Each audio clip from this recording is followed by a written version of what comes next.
Bostonian is Matt Perrault. This is our city. The book is Dave Sharapan. Pay him. Pay that man his money. Together, they are the Bostonian versus the book. You covered 12. I covered. Follow the show on Twitter at Boston versus the book. How do you like them apples? Bringing you the best insight on sports betting news, Matt and Dave's daily picks, and an entertaining and unfiltered dive into the sports betting industry. Here's Dave Sharapan and Matt Perrault.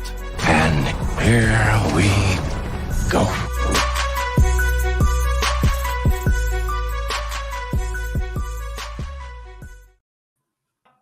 Happy Monday, Brigade. What's up? Welcome in to another episode of the Bostonian versus the book. What's wrong? You hit it early. Oh, I did. Sorry. Say No, good morning again. that was me. I did that. I paused. I said hi.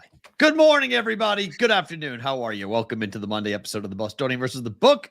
Dave Sharapan, the book, Matt Perrault, the Bostonian. We are live on Twitter and live on YouTube at Boston versus the book, Sirius XM channel 159 and Sports Grid TV replay. You late night owls watching and listening, we thank you for being a part of the Brigade. Busy week here in Vegas this week, Mr. Sharapan. How are you? Good. Up since before sunrise. No kids, no school for the kids today. Or tomorrow. Changed the whole lineup, but Double day off. College today, though. back to back. Yeah, you got class, right? I got class. You Heck got yeah. class. Kelsey's yeah. got class. But like, school on Saturday, there is no class for the amount of people that are here for G2E. It's ridiculous down there. I was already down there this morning, picked up my pass. You got to pick up your own pass. Yeah. But Packer fans are everywhere, Oh, nice. up and down the escalators and along the strip and walking around the book and everything else. Just a lot of people in town for a lot of things. It's a beautiful day outside, and we're good to go. It's interesting because I think we talked about this earlier in the year, but the number of fan bases that the Vegas Raiders will have to deal with at home this year are pretty high. Now, I thought the Patriot fan might come. They're not coming next week, so forget about that. Those plans have been canceled most likely for all Patriot fans. They're not coming here. The Packer fans Cancel the season in the pretty week. much, yeah, more than Yikes. more. The Packers, they're bringing people, and so we know the Chiefs, Especially they'll when bring it's the first trip here. right. Yeah, first time ever being here. Like Right. Steelers. The Steelers came and showed out. Yeah. Packers are coming here. They're going to show out. Yeah. It's the fourth trip for the Patriots on top of that. So I told you Right. earlier that we knew people who were picking between Germany and Vegas, and they chose Germany because it was the first time going to Germany. So they already come to Vegas. So yeah, people are looking to go road tripping somewhere else, not to Vegas, but it's going to be tough. Cancel those plans too. Potentially, yeah. I think they'll go just because it's Germany, but not looking. The game is now secondary. Get to the trip. The trip is now the priority versus going over there to watch the game. It's going to be. I think tonight I'll be wild to watch because I think there'll be a lot of cheeseheads in the crowd tonight, and there's a lot of people from the Green Bay, Wisconsin area who live here in Vegas anyway. Yes. So they've bought tickets and they're jumping up and down and they're excited. So it could be a very different type of atmosphere tonight for the Raiders, but also with G2E being here. I've seen people that we know that are, people who are coming to town and whatnot, or who live here or have lived here in the past. They're telling everyone to walk. Like I've seen this numerous times. Don't take cabs. Don't take Ubers. Walk. I've been that way for 15 years. Yeah, but this is women and men in suits and ties and dresses and, So what? it's not fun to walk a couple of miles between properties. That's Where are you abnormal. walking to? I mean, I wouldn't walk from like the North Strip to downtown. No, I wouldn't wish people are that on being, my worst people are enemy. being recommended that if you're walking, if you have a meeting at Cosmo, Yeah. and you're staying at Venetian, walk. That's an easy walk. That's easy. You can A walk. It's mile. all inside. That's a mile. It's inside. How is that inside? How are you can getting there from? walk from casino to casino to casino and then cross over? You're outside for 5 seconds. How are you? Wait. How are you connecting from getting from the Venetian? How are you connecting to the Cosmo? It's opposite sides of the street, and it's a mile away. So how are you going? What's You the can choose to walk across the walkway up by Venetian and then walk Right. through Treasure Island, Mirage. You just walk in, walk out, walk in, walk out. You're in air conditioning. Caesars, boom. Then across the street to Cosmo. Or you stay on the Venetian side. That's even easier because it's all connected. It's all that like Harrah's Court and all that other stuff. You stay right inside. You just walk through all the casinos. They walk. You know how long that's going to take you to walk? It's a 30-minute walk. I used to do it all the time. For a mile. 30 minutes for a mile.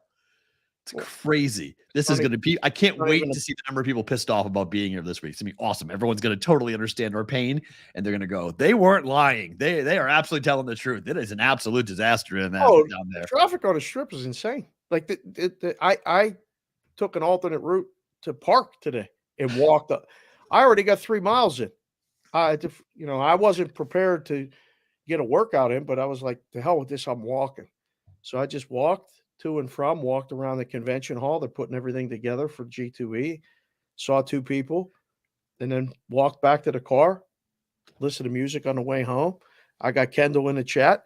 Hi, Kendall. She's got the wrench. All the wrenches are here. Nice. It'll be a fun week. I mean, but like Kendall didn't feel good last week. We're fighting it in the house. I'm fighting it. I'm fighting it now. Right, you got it. I can hear it in your voice. I have Madeline has it. Yeah. So like, I almost want to stay in a cocoon all week. Oh, there's a no people lie. here, and I'm like, you know what? I don't know if I want to go down there because it's going to be a lot of people with germs and everything else going around. There's a lot of truth to it. And so G2E is this week. If you guys don't know what that is, it's the Global Gaming Expo. It's the biggest.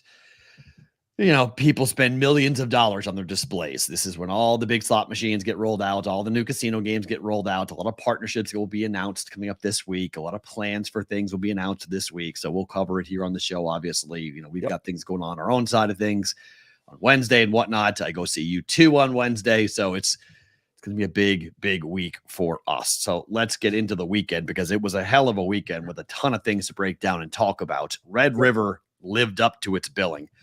Oklahoma and Texas, it goes over. OU covers, OU wins, and OU now was the first team in college football to be 6-0.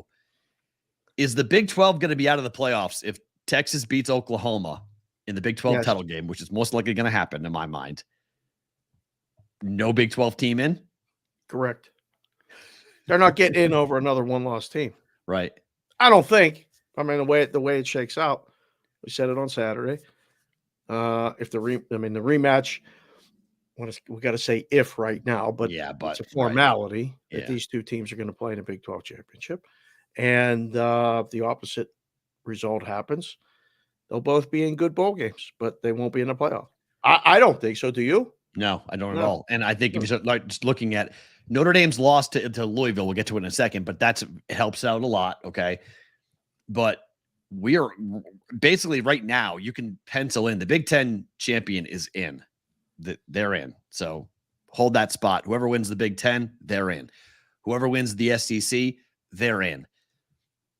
If you are an ACC, other one-loss team in the Big Ten may be in too. If it's correct, possibly Ohio State wins the Big Ten and they were the team to beat Michigan, or they lose to Michigan and win the Big Ten, the Michigan can get in if that's their only loss, and Penn State maybe still there may be I think they take the Big Ten team with one loss before they take the Big 12 team with one loss. Without a question.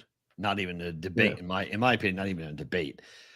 Georgia, if they run the table, Georgia's going to get in, but they're not going to be as strong of a 1 seed as they would have been or have been in the past. They're in, they'll be in to defend, but I don't think they'll be. I think the chances of them getting a 2 seed is getting louder and louder here, just given who's coming up behind them. So if Michigan runs the table, Michigan's got a shot to be the number 1 overall seed and play the 1 versus 4 game versus a 2 versus 3 game. But 2 Big Ten teams, very possible.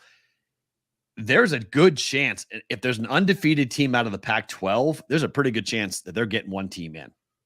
Now, who is that team? If it's Oregon undefeated, I think slam dunk in. They're going to need, if you're cheering against the Pac-12, I think you need both Oregon and USC to lose a game. USC's losing a game. Right? They look like they're vulnerable. More on them in a second. USC's losing the game. Yeah. Yeah. Not I'm not worried about them being. I mean, they can get in with one loss. They're not going undefeated.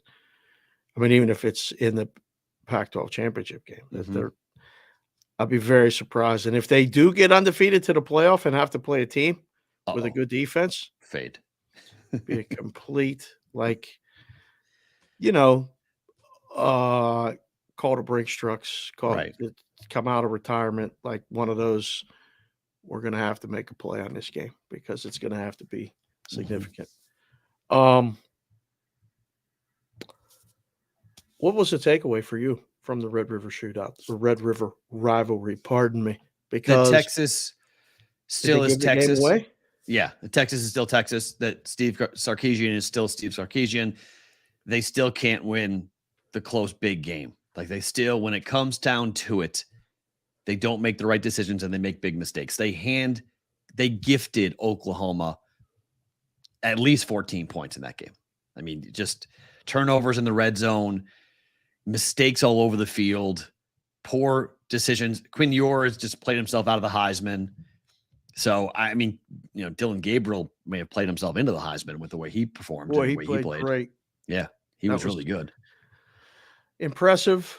Impressive by both teams as far as the game lives up to the billing. Every year. It's just barring like last year in the blowout and everything, the game lives up to the billing. There's back and forth.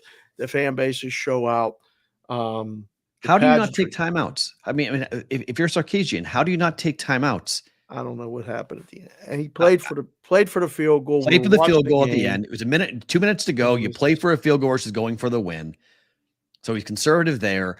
And then when OU is down deep, he's got 2 timeouts. He's letting the clock run for some dumb reason, going, wait a minute, you can score in 25, 30 seconds in this game. Like the clock's going to stop. You got big players all over the field. What are you doing just saying, I'm going to let my defense decide whether or not I win this game? That was a dumb decision. Oh, Floodhouse. I just looked down in the chat and he had a 1,600 OT ticket in that Red River matchup. Damn. He was man, oh man, that was looking good for a while. Yeah. Geez, that's a tough one there. I just looked down in the chat as well, and I saw our friend JJ Jet Jernigan. That's what we're going to refer to him as from now on. He went 4-1 in the contest. Nice. He's feeling his chest is pretty pumped up today. He's pretty excited. So I just wanted to shout him out. Hi.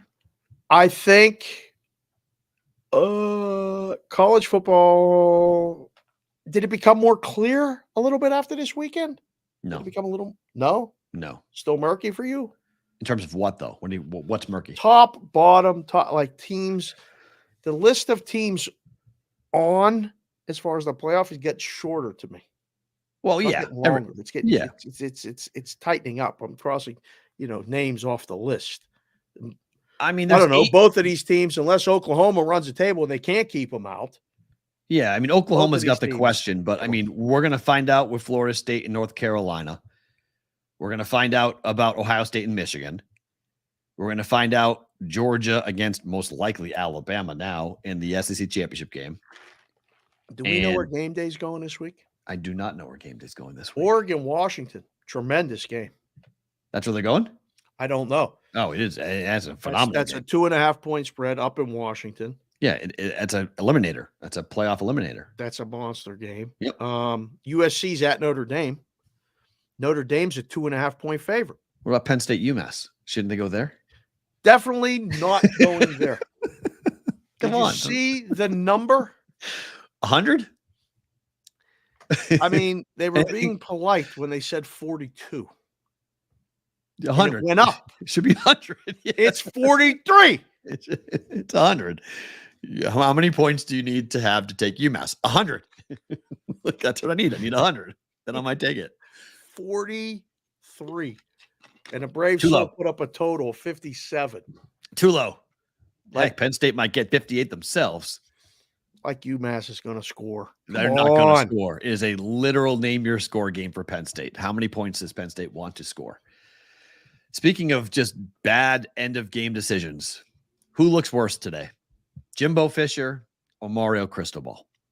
Come on. Texas A&M is tied 17-17. They got a 4th and 1. 4th and 1.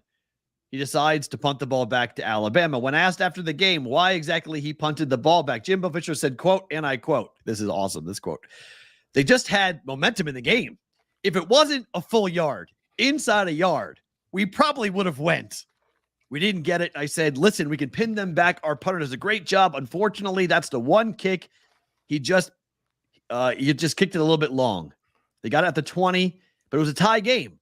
I thought our defense played great the whole time. I thought we would get the ball back and play, and we got stopped earlier on 2 3rd-and-1s. Did not get the ball back, did not win the game. Alabama wins the game 26-20. A&M fans are furious. But not as bad as what Mario Cristobal had to say when he was asked about, why didn't you take a knee? Georgia Tech, the game's over. You win. You're going to play North Carolina next week. Both teams are going to have a ton of momentum. It's going to be an awesome game in the ACC. Just take a knee. Georgia Tech needs the ball back. You take knee. Oh, wait, you're running the ball? Yeah, we should have taken a knee. After the game, Mario Cristobal says, yeah, we should have taken a knee. Should have taken a knee. This is the second time in the guy's career it happened. Remember Oregon? He did it with Oregon, and I was on Oregon that game, and he decided to run the football. And you're going, what are you doing? Just take a knee. Nope, I don't believe in taking knees. I'm running the ball. We're running our offense. The one thing they need is the ball, guy. Don't give him a chance to fumble. Both times the running back has fumbled, and the game has been lost by Mario Cristobal's teams. Bigger blunder, boys and girls in the chat. I see Cheshire Cat in there. So we know we got 2 girls in the chat between her and Kendall, although Kendall's probably gone already because she gave me the ZZZ. Jimbo, or I say Mario. Cristobal. Some people say Mario. But I think Mario will get all the votes. I mean, He just lost the game. literally. Lost the game Yes. because of it. I don't know. I was talking with Perrault last night. He called me and we did some things, and he asked me about that game and how that swing could be. And I said, I have no idea what the explanation for that could be. But like the end game's probably turned off by then. Right. And anyone with a pulse is betting, if you have it up, they're betting 50,000 to win $1 if they can on Miami because the game's over. Yep. It's done. It's a wrap.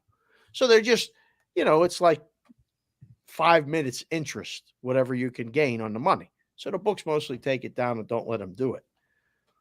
But I don't even know what to say. There's nothing to say, but oh my. Why isn't someone saying something in his ear? When we do the show on Sports Grid, we got Jack in our ear telling us the time, telling us the this, telling us the that. Like they're wearing the headsets. Like, why doesn't the kid on the field, the quarterback, say, Coach, timeout, hold on. If we kneel on the ball right now, the game's over, right? Did you see what happened at the end of the UAB game with Trent Dilfer? Yes. That was when a coach on his staff told him something he didn't like. So what? He lost his mind. But if he's right, correct. I think they're afraid of Mario Cristobal. They're afraid of telling the head coach, you're wrong. No one has the balls to do that to a head coach in the middle of a game. There's 30 seconds left. Correct. Coach, you're wrong. The game's over. Coach, you're wrong. No, I'm what? You don't have to say you're wrong. Coach, we take a knee. The game's over. We win. Wait, what do you mean? What? He doesn't believe in it. Well, he doesn't believe in it. That's a whole nother story. He doesn't believe in it. He doesn't believe in taking knees. He believes in running the football. He did it. As I said, this is the second time this has happened to him. He didn't learn it the first time. He sure as hell wasn't going to do it. He wasn't going to learn it the second time. So no one's going to tell Mario Cristobal he's wrong here. Nobody has the guts or they're going to get fired. And look what happened. I mean, you could just do this. You can go, Coach, I tried telling you. I tried telling you. Well, what are you doing? This is why taking a knee became a thing. Not one person that we just asked put Jimbo. Every single person put Mario. It's not. I mean, Yeah. it's really hard to overcome the end of game. I mean, yes, Jimbo Fisher punted. A&M fans are angry. They're mad that their coach didn't have the guts to go for it on 4th and 1 in a tie game at home. I'll give you that. They're angry, but nothing compared to what Miami did. At least it was game. At least there was a game to be played in a tie game. Right. They lost. I have no idea how I got that push on 46. By the way, that was one of the more. I was going to text you, and I was like, "No, I was he's driving. going to that birthday I was party." Like, listening to you it. couldn't. Oh, you were listening to it. I listened to it. Yeah, You can't even imagine how that happened. I swear, I was laughing. Everybody left the house. it's awesome. I was sitting here watching. Best push, one of the best pushes of the year. Like, this is going to push. At 46. This is going to push. I thought you were done. Then I thought So you were did I. going to win.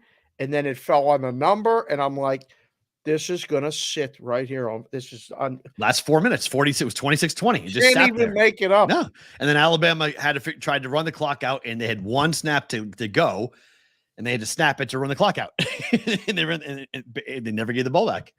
26-20 final. I couldn't believe it. I could not believe it. It was unbelievable. It was one of the best pushes of the year for me. I was like, this is awesome. I was like, that's a win. Forget it. It feels like a push.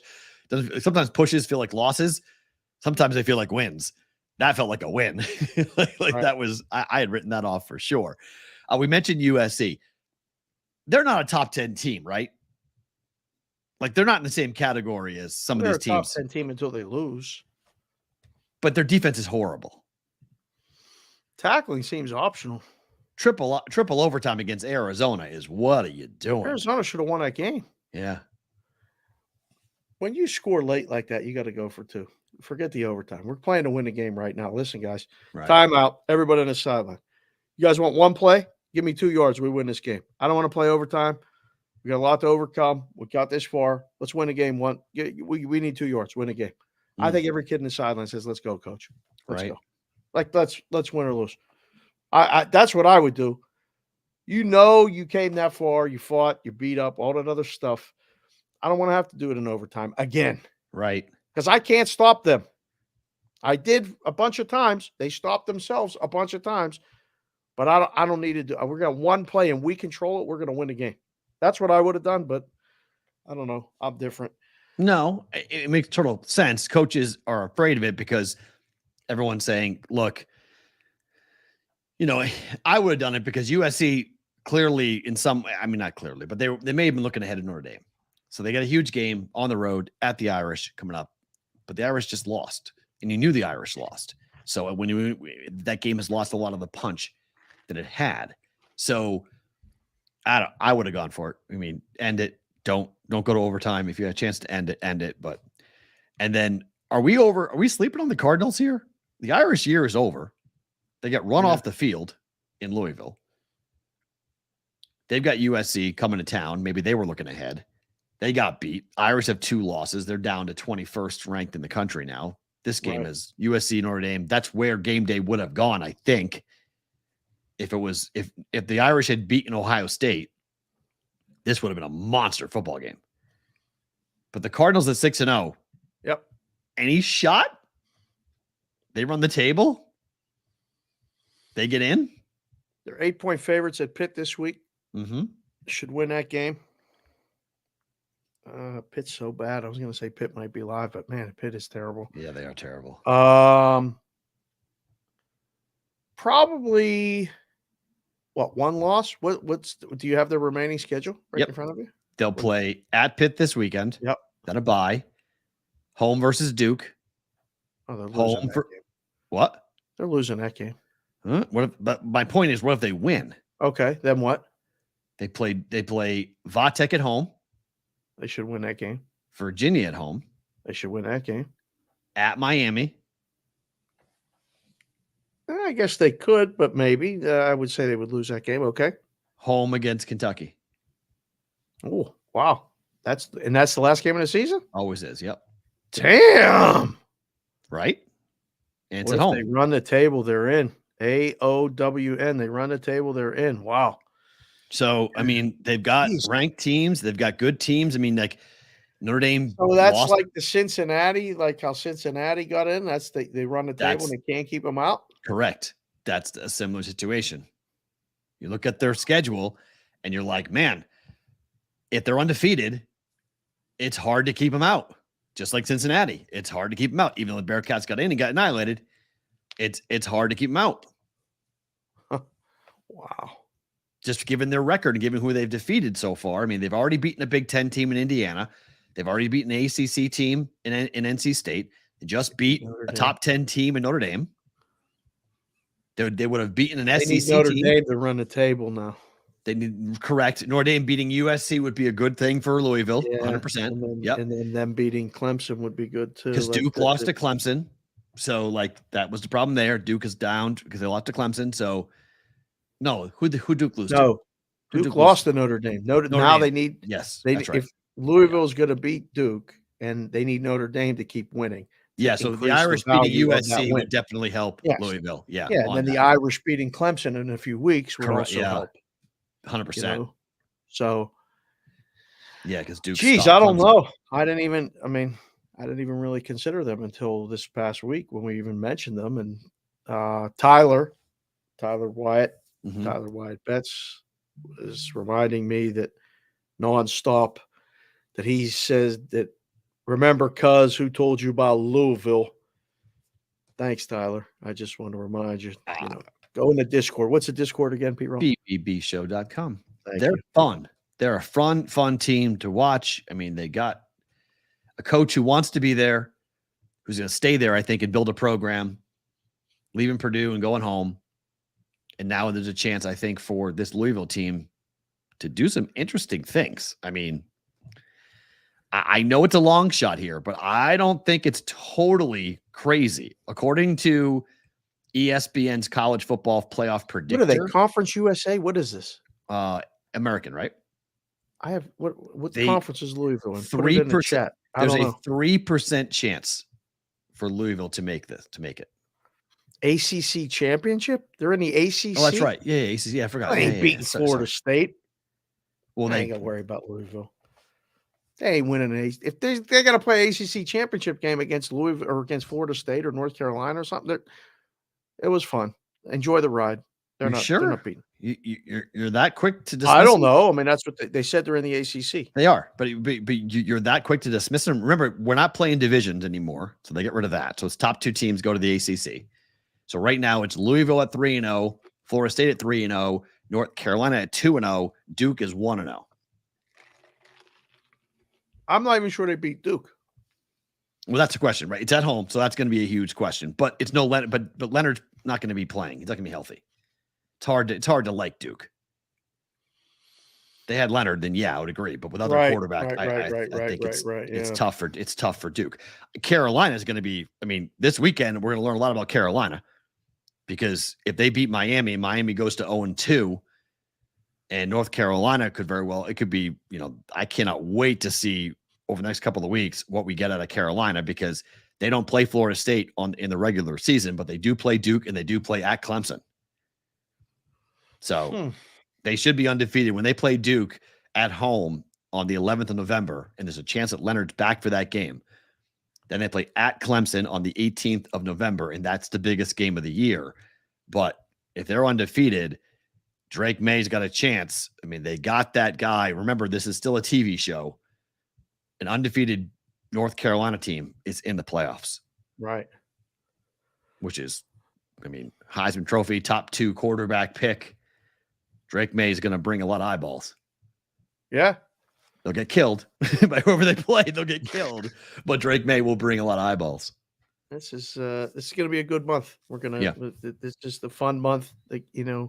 Deep into the conference games, the meaningful games become more meaningful every week. I love this time of year. And we got, between the college and then the pro, the baseball, it's great. Well, let's get to one more college. Somebody gave Ohio State a first place vote in the AP poll. They're undefeated. I don't care. Why? You cannot make a case for the Ohio State Buckeyes to be the best team in the country over Michigan or over Georgia. They're just voting their opinion. What does it matter? Oh, I can't. This is my point. Like people are just asinine crazy that this is what goes on in these things. Who have they beaten? Who have they played It was You 17. told me they give these to the interns. They to do. fill out. It was 17-17 against Maryland, and they scored 20 unanswered to win 37-17. In cover. They covered at 19.5, which is stupid if you took 19 or 19.5. But Man, Ohio State is not the best team in the country. I'm sorry. McCord is not a quarterback they're going to lose to Michigan. They could wind up with 2 losses. I think Penn State's got a hell of a shot in 2 weeks of knocking these dudes off. Could be, what's the biggest win in James Franklin Penn State tenure? when they went to the Big Ten, they won the Big Ten championship. Okay, that's the biggest. That was year what? 3, 4? They're all run together for me. I have to look it up. It's a while ago. It's been a while. He has not beaten Ohio State or Michigan, correct? Oh, he has. He beat Ohio State. When did he beat Ohio State? It was a whiteout game. Oh, at home. How about on the road? Has he won at? Has he won at Ohio State yet? Stop it. No. Okay. So no, I don't think so. Put it in the chat. I don't think so. If he does it, is that the biggest? I don't think they've been. I mean, I don't even know if they've been competitive in Columbus. Biggest regular season win, if it happens, for James Franklin? Ohio State was 2016. At home? Yeah, it was a whiteout game. A long time ago. 6, 7 years ago now, yeah. Long time ago. Look at the chat. Covey, I'm looking at the chat, damn it. Please don't yell at me. Why is he mad? I don't know. You just said look at the chat. Oh, so Ohio State's not the best team in the country. Sorry, I don't care. That game was at Happy Valley, yes. Yeah, they're not the best team in the country. That's the beauty of these polls. They don't mean anything. Stupid, dumb. Well, it does mean stuff for the committee because they look in there and like, well, what does the opinion say? Some people think Ohio State's the best team in the country. They have first place votes. Does Stupid. someone actually do that? Yes, that's why it's the stupidest thing we do in all of sports. I've said this for literally my entire career. My entire career, I have said that college football determining who gets to play who for a championship in a boardroom conversation is the single stupidest thing in sports. And it has been this way for a long time. We're slowly getting away from it. We're going to have an 8-team playoff. We're going to have automatic qualifiers, 12 teams, something, whatever they come up with now. We're about to get out of it. But the BCS, the College Football Playoff Committee, they're all stupid. It's absolutely dumb. And yes, they do take into account what the media thinks, unfortunately enough. All right, let's go to baseball. Mm-hmm. Big debate. Ken Rosenthal, big article today in The Athletic saying Rosenthal, does MLB's playoff format already need changes as higher seeds are losing advantage? Last year it happened, and this year it happened. The Rangers haven't gone home yet. They've won 4 straight games. The Phillies won game 1 relatively easily against the Braves again. Diamondbacks, you're wearing the gear. Anything but easy the Phillies game. What are you talking about? Diamondbacks, I watched it. Diamondbacks. I mean, nothing could have helped the Dodgers that night the way Kershaw started. Nothing. 6-0 start. Kershaw dead. Dead from the get go. 11-2 final. Dead in the first game. 11-2 final in the first game. Yep. If we see the Braves and Dodgers both get bounced, yep, we're changing the format, are we not? No. What do you change it to? Cut the number of games and play the playoffs right after. The 5-day layoff is the problem that everyone's saying. It's longer than the All-Star break, Dave. It's true. These guys haven't had 5 days off. They have not had 5 days off. Yeah, what? Same thing. They play Sunday. They don't come back till Friday now for the All-Star break. Same days. Listen, you get to set up your starters. Like that's. I mean, it happens. I'm not saying it's better or worse. I just think. Oh wait, I got to shout out the boys. We got the Jedi. We got the Doctor. We got Miami Andrew watching right now. They're sitting watching us before a big meeting down at the G2E. Nice, good. They have Twins futures. Good. They want the Twins to keep winning. So just wanted to shout them out before they go into the next Twins. game. Twins won game 1. It's 1-1 now as they go to Minnesota. Yeah. Let's pump the brakes on changing the format, try to figure out how to win games. That would be the first and foremost thing. Now they're in the chat saying the Twins are going all the way. These guys the glaring example, at least for one game, as Rosenthal wrote this morning, was the Braves, who were shut out exactly 0 times at home during the regular season, but lost the division series opener to the Phillies 3-0. The Braves won 104 games in the regular season. The Phillies won 90. A year ago, the Braves won 101 games. The Phillies won 87. But the Phillies won the division series in 4 games. If they want to fix the format, play 7 games. That's the first fix.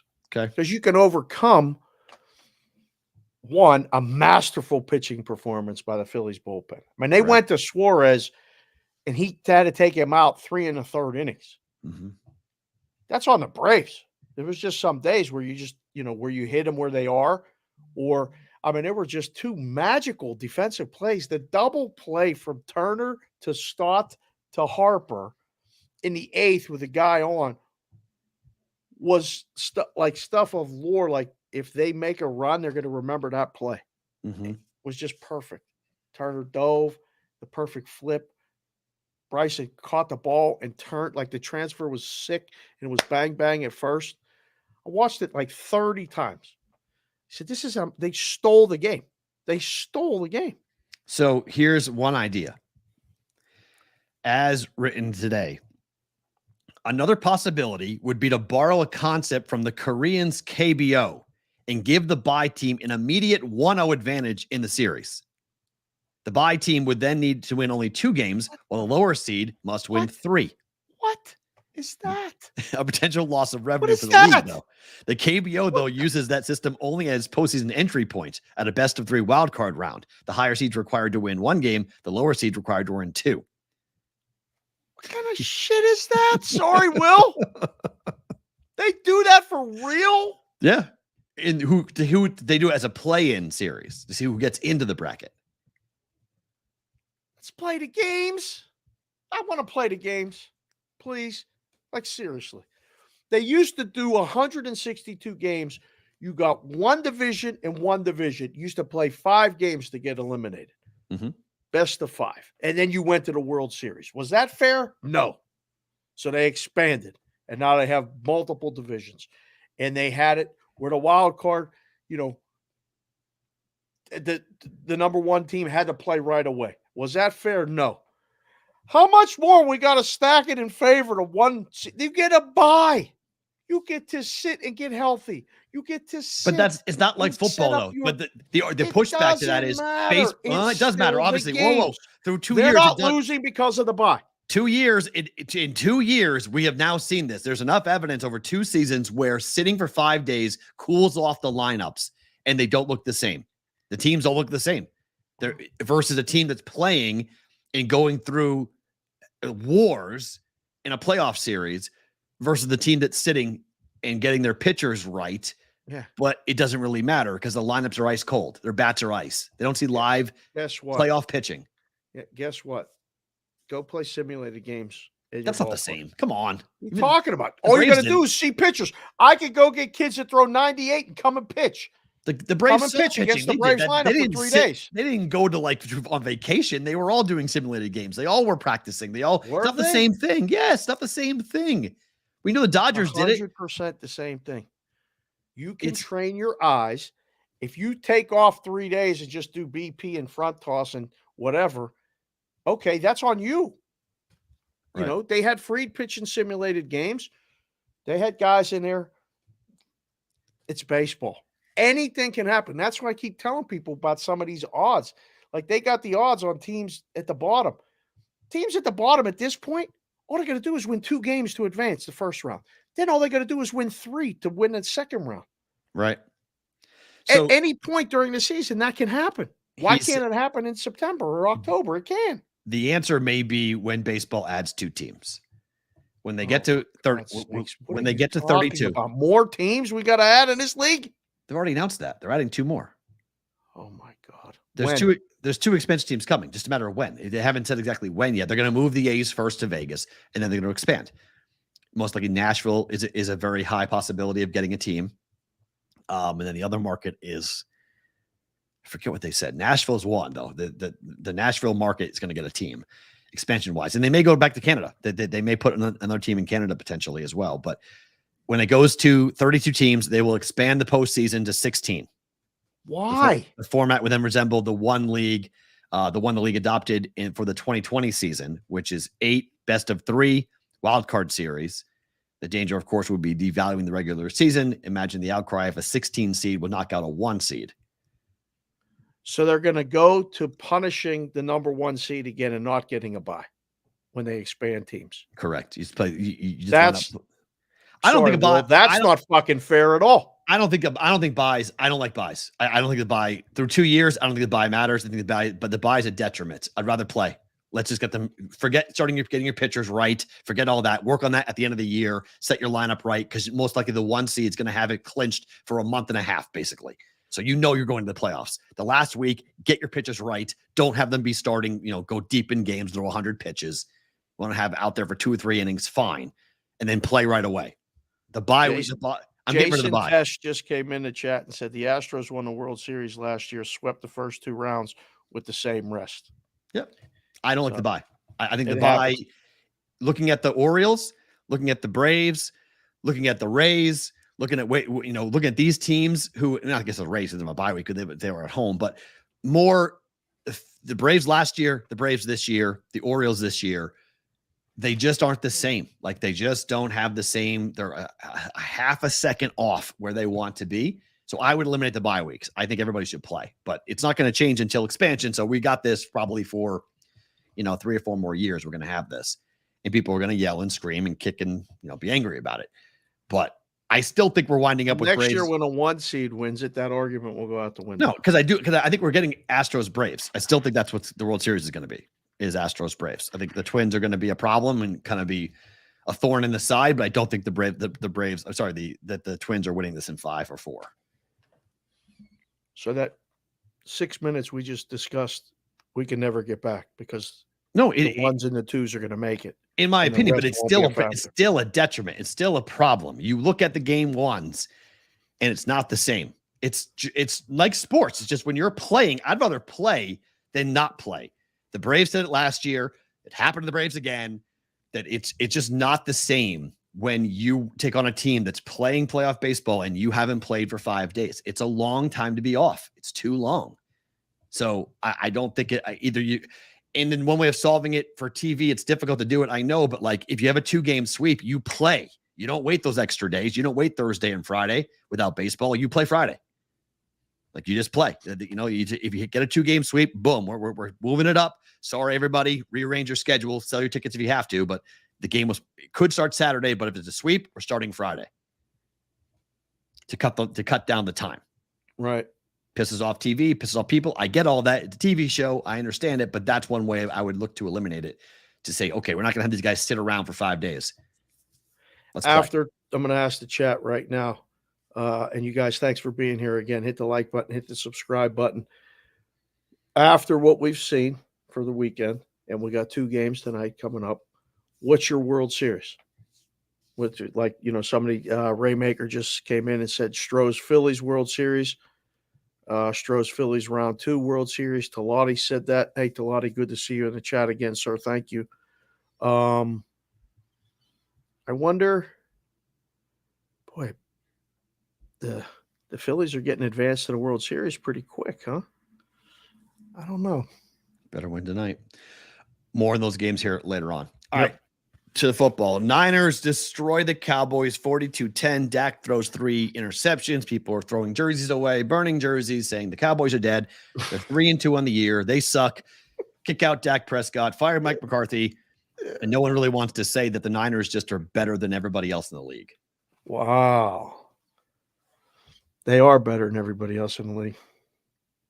It's them and everybody else. As of right now. It's only the week 5. Injuries are going to happen. Things are going to come up. Adversity will be found. Yes. But right now, top to bottom, that roster is the best roster in football. They got different ways to beat you. Their defense is excellent. Purdy's poised. Baller. How about Iowa State to Iowa last night? 3 times. What do you mean? Purdy, Iowa State, Kittle, Iowa. Oh, yeah. Iowa State to Iowa. Got a Cyhawk connection going right there. I'm just wondering now, like, what did we learn more about last night? San Francisco or Dallas? Dallas. What would the line be if the Patriots played the Niners? 60? Where? Anywhere. The moon? It doesn't matter. Anywhere. Doesn't matter where it is. I mean, it's 14 in San Francisco. They beat the Cowboys beat them. What was it 38-3, right? Final? 36-3 final? 30. Patriots scored 3 points. They were in the 30s. Pat scored 3 points. And then Dallas goes the very next week. Dallas goes to San Francisco and they lose 42-10 by 32 points. Not competitive at all. Like, not for a minute. First drive was hot knife through butter. Like, whoa! I knew my under was dead the second that after the first drive, I was like, all right, 3.5's cashing, under's dead. Like, under was the wrong side. 38-3 was the final. 38-3. Thank you. Okay, so they win by 35 and lose by 32. Look, I can't wait to see what Dallas looks like this coming weekend because of the people in Cowboy Nation who are jumping off bridges today. I mean, it's one game. It's one game. This is the year's not over. It's October. Like, there's so much football to be played. Yeah, but we're a fourth of the way through. We got way more to come. Right. I mean, but at the same time, when you're a fan, like this used to be one of those things I would say all the time. And I could say it when I lived here. You can't really say this stuff when you live in the market. But on their best day, yeah, I knew the Steelers weren't beating Brady and the Patriots. Fair. Like, there were times when I would sit and they're like, "Are you excited that the Steelers are 8-2?" I'm like, "No." Why? Because they're not better than that team. They're not. And we got to get out of this conference. We got to get to the Super Bowl. We got to beat that team. We can't beat that team. Not on our best day. They have to give it to us. They have to have their worst day. Dallas which happens all the time. Isn't beating San Francisco today, yesterday, tomorrow, next week. Okay, but what happens if the bracket gets put together a certain way and Philly plays them and Philly beats them? And it's Philly, Dallas. But you got to know that Dallas ain't no chance beating San Francisco as constructed. It's not happening. They're that much better. They have their number, all that other stuff. Right. Whatever it is. What if Brock gets hurt? All that can change right now as constructed. All things. I'm just saying that's my point. My point is there's so much. Like, as a Dallas person, you're like, well, hope we can win the division and go a different route. Like, I mean, it's one game, but it's one game. To me, it's just one. I mean, the level of like, it's over, crowning the Niners. Like, I don't know. I've seen this enough in football and sports. There's a lot of things that can happen. McCaffrey could break his leg. I mean, the Buffalo Bills just got over in London. We'll get to their game here in a second, but the injuries they suffer defensively are going to be huge for them going down. I mean, Milano getting hurt is an awful injury for that defense. They've already lost White in the secondary. Now they're losing their best linebacker. Yeah. I mean, we got a lot of football left to go, guys. Like, this is like great. You want to win September and October, go right ahead. As a Patriot fan, I know all about people who used to run around and claim championships in September and October. Doesn't matter. Where are we in January? Talk to me then. Talk to me in a couple of months where we are with the Niners. Right now, their roster's great. Boba Fett, this is part of the Wager Wire crew. They've taken the Star Wars theme and run with it. So we got the Jedi and we got the Doctor, but we got Boba Fett coming in. Guy, he said the 49ers have the best roster top to bottom since the 07 Patriots. What happened at the end of that year? Was that the year that the Giants got him? Who was that the year the Giants got him? So why the hell would you want to be compared to the 07 Patriots? They went undefeated. Yeah, they did. Yep. First 18-0 in the history of the league. Goodness gracious. But that 18-1 is a problem. Oh, that was such a good day. Oh, man. It was not just because the Patriots lost, because we had a ton of money on the Giants at the book, and people won. The people, that was the people's the sharp guys, everyone in the world had the Patriots money line. They can't lose. They were laying a short number, and the people kept Shouldn't have coming. lost. Shouldn't They have kept lost. coming and betting the Giants on the money line. They weren't even taking the points. And I thought, we're leading them to slaughter. And then I worked an event at the Golden Nugget. I was in this VIP room, me and one other person, and the other person was brand new. So she was nice, but she wasn't writing no tickets. I was so busy. I wrote nothing but Patriots money, like bets, and then Giants money line were down in the book. Plaxico caught that pass, and I won 4 dimes on a block pool. If it stayed that way the rest of the time, Right. I was so excited. I had just had the second little one. I had 2 little kids. 4 dimes was like winning 4 million. I thought, I'm going to buy all diapers with this stuff. Oh, I was so happy. I went home, told Jessica. She's like, how was it? I said, we won 4 dimes. She's like, you what? What did you bet? And I'm like, it was a block pool. I said, relax. We're fine. It's good. That was a big day. That was we took a spring break trip that year. Took the kids. It was great. Are the Patriots currently the worst team in the NFL? They've scored 3 points in 2 weeks. Back-to-back worst losses in the history of Bill Belichick's coaching career. People have been waiting all show for you to talk about the Patriots today. There's not much to talk about. Texting me last night, is Perrault okay? I'm like, he's not even watching the game. Stop watching the game. No, I watched. When did you stop watching it? Seriously, 21-0. I mean, it was on the 4 box. It was always there. I had it. Yeah, I had the 4 box. I mean, yesterday was weird because there weren't that many games early. There were 4 games in the afternoon, so there was a 4 box I cared about, and I watched the Patriots game. I watched the Falcons game. I watched. You didn't watch the paint dry in Pittsburgh with the Ravens and the Steelers? I had that on. Yep, that was on too. Okay. And then I had the other bet that I had. Panthers, Lions, Titans, Colts. Titans, Colts. Watch that game. Titans, Colts. So that was the 4 box early. The 4 box in the afternoon were all 4 teams all 4 games in the afternoon. So it was on, and it was early. I said it on Friday. I said, how the hell are the Patriots favored? And then it went up to 2. It's like, it makes absolutely no sense. I was like, Steam came on the Patriots. Made no sense. I was like, what are you guys watching football? Like, I don't care what the Saints are doing. The Saints defense, it's the second time of the last 3 years where the Saints have gone into Foxborough and just embarrassed the Patriots. They do not play well against that defense. The Saints are physical. They're stronger. They're just better defensively, and the Patriots offense can't do anything against them. That's why I was like, the only play is the under, and that was dead because the Saints just annihilated them. So game stayed under. Oh, it did?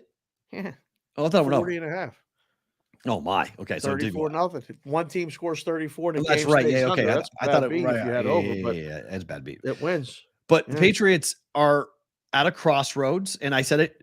I've been very hesitant to say this, and I'm not trying to be bombastic or throw bombs or whatever. Bombastic, baby, fantastic. What do you got? I think it's time to have the conversation with Bill about what the next couple of years are going to look like and lay out his plan. I think Robert Kraft needs to have a plan in place. They need to have a conversation about what it means and what it looks like when Bill leaves. When are you going to leave? Is it all about breaking Don Shula's record? Is that the only thing you care about? Because if that's the only thing you care about, then you should go do it somewhere else. I'm serious.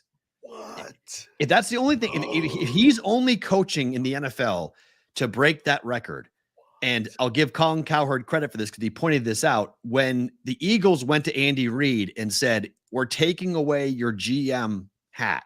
Mm-hmm. He left. And Andy Reid went to Kansas City. Worked out for him. And he went out, and now Reid's much younger than Bill. But like, there needs to be a change here, and it needs to be done in a very controlled manner. It can't be done haphazardly. It can't be done just, pulling the rug out from underneath everybody because it could, topple the whole franchise. Bill has been running everything for 2 decades. Oh my. So you have to find the right guy to replace him. You got to find the right person who wants to replace him, because being the guy to replace the guy is really hard to do. But it's safe. It really is safe to say that looking at the personnel decisions he has made, the Patriots offense has nothing on it that makes anybody from any other team says, I want that guy. There's nobody on that offense that would make you say, I want to take that player and put that guy on my team. Ramondre Stevenson has taken a very large step backwards. I'm not sure what's going on with him. Devontae Parker and I don't know how many third down jump balls did Mac Jones throw to Devontae Parker yesterday. It was unreal. And it was like 3rd and 7. Here, you make a play. I can't throw you open. Jump ball. Go get it. Asking a guy who is not capable of doing that consistently to make that play. They don't have any weapons, any first-round talent, any Hall of Fame talent, anybody that would make you go, oh man, that guy's really good. Even the crappiest of crap teams in the NFL, even the Bears, they've got players that you'd look at and be like, that guy, he can come play for me. Yeah, that guy's great. Look at the Lions and what they have built. Look at the way they're constructed, the way they've gone to the draft and grabbed different players to come in and help. Right. Bill has refused to do that. He has refused to use. And so the fear is the Patriots are really bad. Right now, Really they have bad. one win. Okay. One win. I think there's 5 teams that have one win, and there's one team that has 0. And so Are you saying the T word? you can't tank in the NFL. It's impossible. It's impossible to tank. But my point is this. If the Patriots had a top 5 pick, do you trust Bill Belichick to use the pick correctly? Because I don't. He'll probably trade it. And get Correct. more He will picks. he will trade down, and he will trade it for other players, and he'll do the GM game that he always does versus taking the top level talent that you need. This worked back in the 2000s when the Patriots were dominant. This worked under an old salary cap system, developing players, finding diamonds in the rough, because you had the best quarterback of all time. You need to get a quarterback. Until they have a quarterback, and Mac Jones is not the quarterback. Until they get a quarterback, I don't care what else that they do. What? Okay. Hey, man, I'm not sure your answer either. Okay. I don't think Pickett's the answer really either in Pittsburgh. Talking about. You see that pass? Great. Pickett to Pickett's. Phenomenal. Touchdown. Great. Winner. Great. We won our game. Don't bring me into your shit. No, I'm just saying, before you're shocked about Mac Jones, I wouldn't be going like, we got a guy, because I didn't like your quarterback play either. You were very lucky. Lamar lost that game. You guys didn't win that game. True, but Lamar lost that game. Call it a dub. It's a W. Correct. You didn't win. Lamar lost. More in that game in a second. True. But you look at the way the Patriots have approached the draft and the way other teams have approached the draft.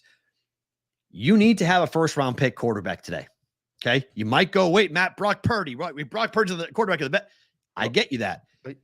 Chris McCaffrey was a top-level pick. George Kittle was a top-level pick. Brendan Ayuk, top-level guy. I guess it was a 3rd-round pick, 2nd-round pick. Go through the weapons that he gets to play with. All right, you could have a 6th-round pick if you've got guys and dudes everywhere. Dudes and guys everywhere. The Patriots don't have that. You can't afford to. You can play with a 6th-round pick and a guy on a rookie contract because you're paying guys big money. Patriots don't have any of that. So you have to build, first and foremost, who's your quarterback. You don't have to use a 1st-round pick with a quarterback, but Brady was a long time ago. And everybody else you brought in, hey, Matt, Jimmy Garoppolo's in the league. Okay. Are we psyched about Garoppolo here in Vegas? Not exactly. Somehow they're favored tonight. And so hot. So like all the Raiders. All I'm saying is there needs to be a plan. The Kraft family needs to start to talk about what happens next, because it's now over. Okay. They're not competing this year. They were awful last year. Yeah. They're not going to compete next year. You aren't just going to turn this over and flip it. It doesn't work like that. Okay. You've already moved on to next year for the Patriots. You're done. Oh yeah. Oh, but I want the plan. I mean, what are you playing for this year? The Patriots have scored less than, there's only been, where did I read this stat? They've scored 33 points in the first 5 weeks. There's only been like 6 teams in the history of the NFL who've ever done that, who've scored less than 51 points in the first 5 weeks of the NFL. 5 weeks, 51. All of them missed the playoffs. I mean, most of them are woefully please, Perrault. There's no top. You can shelf all the playoff talk. Correct. I agree. I'm just saying, like, so We're what's just trying to keep them relevant until why at least December I when don't the Steelers play them. This is where kick their ass in Pittsburgh. Go ahead. Congratulations. That's Shakur Sanders going over to the Arizona State student section and pointing out the watch. No, it's the same nonsense. Because you're beating up on Arizona State, and something to be proud of. Like, congratulations, you're beating up on a 1-win football team. Patriots stink. You can take a victory lap on that if you want. I don't care. If you don't beat the Patriots, that's the problem. If you don't beat Arizona State and you're Colorado, that's a problem. So, this is a team that should be looking towards the future. But Mac Jones isn't the guy. because Mac Jones clearly, I like to see how players handle adversity. When the world's against you and everything's going wrong, what do you do? How do you handle it? Mac Jones turtled. Completely and totally turtled. And now you're hearing out of his camp, quote unquote garbage. The talent around him is garbage. Is now what's being leaked out. There's not one guy in the team anyone else would want. It is. Correct. But as the quarterback, I don't need you to say that or anyone around you to say that. We know no one else is saying it. Oh yeah, they are. Oh yeah, they are. Patriot fans. Oh, that's why people want him gone. That's now where it's not the record. Okay. Patriots have started slowly and had problems in the past. That's not the problem. Being with one win, being 1-4 is bad. There's no real roadmap out of it. There's no hope. Correct. Lost hope. That's the problem. If there was a bunch of talent on this team and if they were the Bengals, okay, and you've got a good quarterback and an awesome wide receiver and a really good defensive line, and you've been there before, and you know these guys are just not performing up to their abilities, you can deal with it. You can be like, okay, we'll be all right. Go to Arizona, win by 2 touchdowns. We'll be fine. Bengals went and did it. The Patriots had a chance at home to win against the Saints, get their second win, and quiet everything down. Instead, they got shut out after the worst loss in the history of Bill Belichick against the Cowboys on the road. Right. They come home to one of the worst defeats in his history, being shut out 34-0. Didn't score. I kept checking the score. Like, they're not scoring. They're still not scoring. Didn't score. People are texting me like, check on Perrault. Relax. He's fine. He's watching all the games. He's not. Yeah. Look, I get the idea of, like, if you're a diehard Patriot fan, I am, that people have been waiting 20 years for this, and you can have it. I'll take it all. Say whatever you want to say. It's good. I've said it years ago. I said last year before. I got 6. I didn't think I'd see 1. All you less than 30-year-olds who are crying right now, you never lived through what we lived through. No. You never saw the 2-4 teams over and over and Old over. Man yelling at the cloud portion of the show, bro. That's fine. We were the worst football team. UMass basketball was the worst college basketball program in the 1980s. Terrible. And the Patriots were the worst NFL team from basically 88 to 95. And the Red Sox just kept being the Lucy with the football too. Every time. Seriously, they were just. And the Celtics anytime they got good or something, they would somehow lose. And the Celtics were good in the 80s, and then their best players started to die, literally. Reggie Lewis, Len Bias. Oh, jeez. Yeah. I mean, so there was a time there from basically post Super Bowl 86. Celtics won in 88, but you've got just nothing but awful, horrific Boston sports all the way until 2001. And Patriots got there in 96, lost to Brett Favre. Parcells built it and then walked out, was leaving. Everyone knew he was leaving right for the big game. He goes to the Jets. He leaves. Patriots go into a tailspin after Belichick leaves. After Parcells leaves. And that's the fear. When Belichick leaves, who is the guy? Who is taking over the team? And Robert Kraft has got to be very concerned about that, because I don't think he's on the coaching staff right now. And I would talk to the Steelers. Like, how did you guys do this? Like, how you have 3 coaches in 40 years? Like, we have to figure out a way to not, because when you disrupt that, when the head guy and the CEO is different, you can put you in a tailspin for many, many years if you make the wrong choice. Scram Walsh 82 said, I'm from Detroit. I've watched bad football for 35 years now. Thank God we finally might have a good team. Yeah. And the Lions are great. Yeah. Like, these things happen. Like, this is just happening super fast in New England. No. You've seen this. This is all post Brady. This is all just. Yeah, but this year may be, this may be 3-14, sir. Yes. The Patriots never in a million years should have let Tom Brady walk. Okay. Letting Tom Brady walk. Whoa. It's true. He's on the sideline at the Aces game. How's he going to help them? No, I'm talking about back 4 years ago, not now. I'm talking about when. What does that have to do with now? Because that's how we got here. How we got here was not having Tom Brady. What do you mean? The Cam Newton years didn't work? All those years didn't work. You've decided when Robert Kraft allowed Bill Belichick to make the biggest decision of the franchise's future post 6 Super Bowls. And he allowed Brady to walk. And granted, the Patriots' weapons when Tom Brady was there, the last year of Brady, were horrible, were horrific. And so Bill could have been the one to walk. The thing we'll never know. And in life, you never know this, so you can't play this game, but it's always fun to play this. If Belichick had gone to a different team and Belichick had been the one to win a championship and Brady had stayed and Brady did not, Patriot fans would have been as probably angrier at Robert Kraft, saying you always choose the coach. Because I'm of that opinion. You always choose the coach, not the player. You always choose the coach. Because players, their shelf lives are very small. Tom Brady has changed people's opinions of that. But to me, you always choose the coach. The coach can be there for 30 years. Players come and go. This player was different because he went to Tampa, went to a great situation, and went and joined the best team that was ready for, that needed a quarterback. That's all they were missing was a quarterback, and Tampa goes and wins it. Belichick, his legacy Who's the worst team in football, chat? We Patriots. got a bunch of people just popping in right afternoon here. So Panthers versus the Patriots. Panthers or the Patriots. That's it. Panthers or the Patriots. Those are your 2 worst teams in football right now. With Panthers, Giants are the conversation. I guess 2. Panthers, Patriots, Giants. Conversation. So those are the 3. But the problem is, I like Daniel Jones more than I like Mac Jones, and I like Bryce Young more than I like Mac Jones. So I'd rather have those quarterbacks. I think those quarterbacks both can make plays.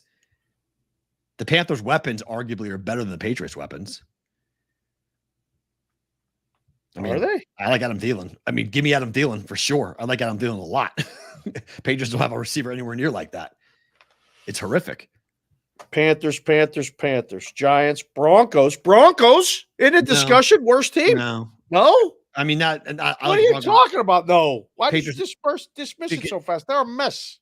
Patriots defense is so banged up.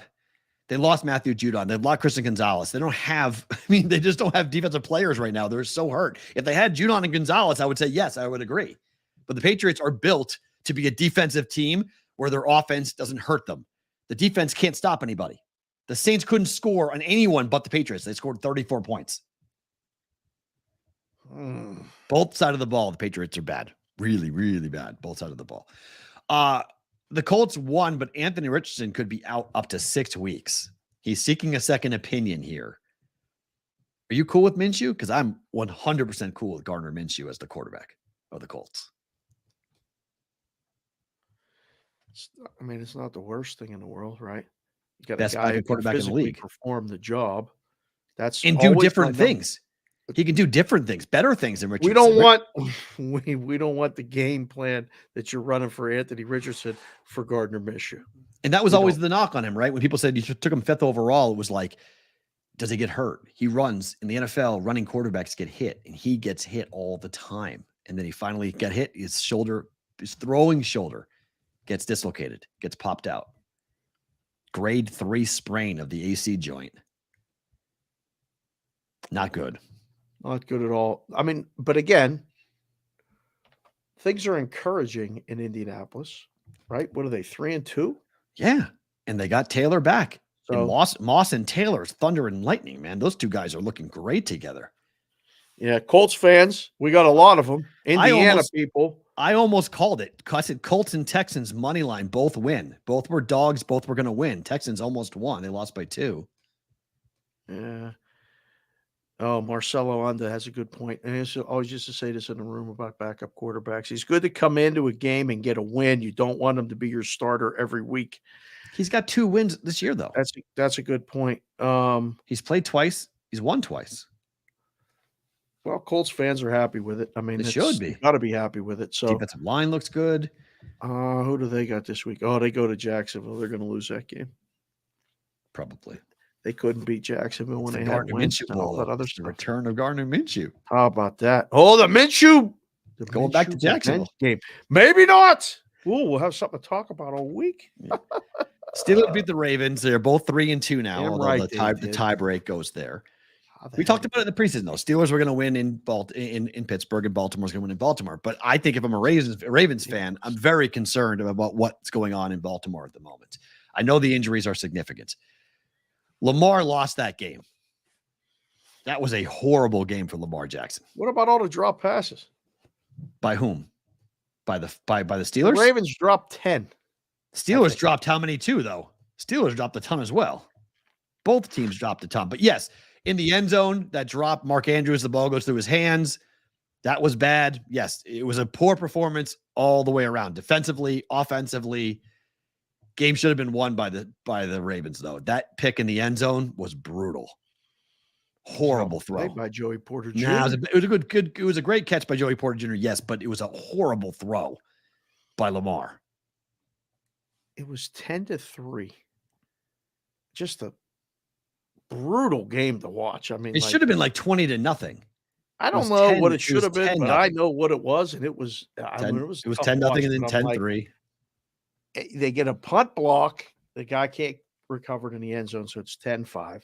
Yeah. Then they drive down and they can't get in the end zone. It's 10-8. I'm like, all right. And my first thought was, how many games have ended ever 10-8? Yeah. One other NFL game did in like 1932. That was not Scorigami, huh? Interesting. No. Okay. So there was a 10-8 game. Yeah, it was like, I forget what teams it were. It was like 1932. Boxing. Anyhow, I'm like, this is going to end 10-8. Steelers are going to cover. Ravens are going to win. To get the turnover, to get down there. But that was 3 points. It should have been 13-8. Minimum. The call bad, the throw worse, and now, you leave them back in the game. I can't believe that Kenny dropped that dime. It was a play before that to get to that play. Right. But that pass was perfect. And the word on the street is in the chat that he audibled to that play. Oh, nice. Okay, good. He audible to that play. Like, that wasn't the play that was called. Who knows? I don't know. And that's Matt Canada. I mean, the reaction that I was laughing at was like, Steeler fans, you shouldn't be happy about this victory because that means Matt Canada is staying around. You were going to, because now you're into a bye week. This was when you lose the game, you fire Matt Canada. You won this game going into the bye week. You're not firing Matt Canada. Well, I don't know. I have 9 wins on the Ravens Steelers. Overrated? No, because they're hurt. They're really, really hurt. When healthy, they are still a very good football team, but right now they are really banged up. They need the bye. They need health. They got to get some guys back until they get. I mean, you can't judge them until they're at full strength. Well, I know this. When you look atop the standings today, it says it right there on the graphic right below, right there. Both are 3-2 atop the division. How is that possible? No, it's good. I need the Steelers to win 9 games. And the Steelers get a bye. It's good. That's great news. I need them to win a game, but it's not great news because Matt Canada is sticking around for you. Like, this is where the question is, what's the ceiling for the Steelers? Not great with Matt Canada calling plays. That offense was horrible in the first half. It's horrible the whole game. Except couldn't do anything. Right. They had their first trip into the red zone with 6 minutes to go in the game. I was like, this is crazy. I mean, I put the question out in the first half because the Steelers looked as bad as the Patriots. I'm like, who's worse, the Patriots or the Steelers? I mean, because I saw that late. I saw that late night on Twitter. It was a question in the first half. It was asking this question. Yes, in the first half, the Steelers were awful. They couldn't. Steelers defense got TJ Watt's one of the most impactful players on defense in the NFL. Correct. Strip, sacked, fumble, picked it up, almost ran it in at the end. That wasn't him. He didn't get that sack. That wasn't his sack. What are you talking about? I don't know if they end of the game that wasn't. He picked the ball up. He got the ball. He had the fumble recovery. He knocked the ball out of the guy's hand. His arm was around the quarterback. No, that was Witherspoon, wasn't it? Either way, yeah. I was like, okay, this. I saw the question late, and I was laughing because I'm like, there's not a comparison. You just laid it out perfectly earlier. The Patriots have no hope. The Steeler fans still have hope. Correct. The Steelers still have hope. Like they can actually salvage this whole thing. Well, what salvage it though?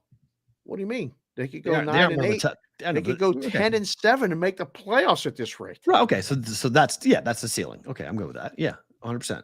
That's salvaging. It's not. You're not one of the top teams in the AFC.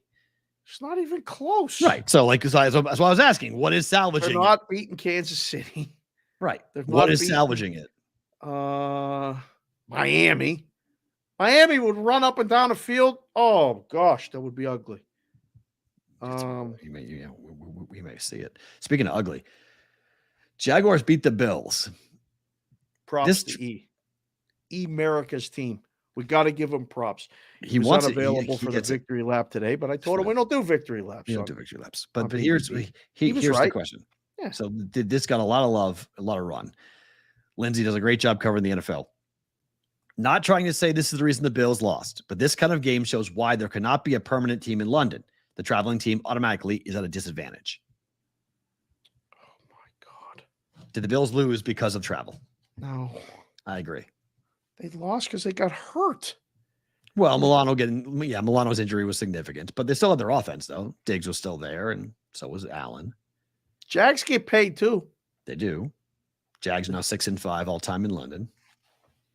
Jags players get paid. The coaches get paid. They shouldn't have gone over there on Friday. That's problem number one. It is an 8-hour flying to California, you said. It is, but the time difference. Her point was, and she clarified it later, but her point is it's not the flight time, because it is very, very similar. It's essentially, if you flew, it's 6 hours to 7 hours. It's an extra hour basically, but it's not nothing. You're flying not commercial. You're flying in a private jet, 747 to go over there.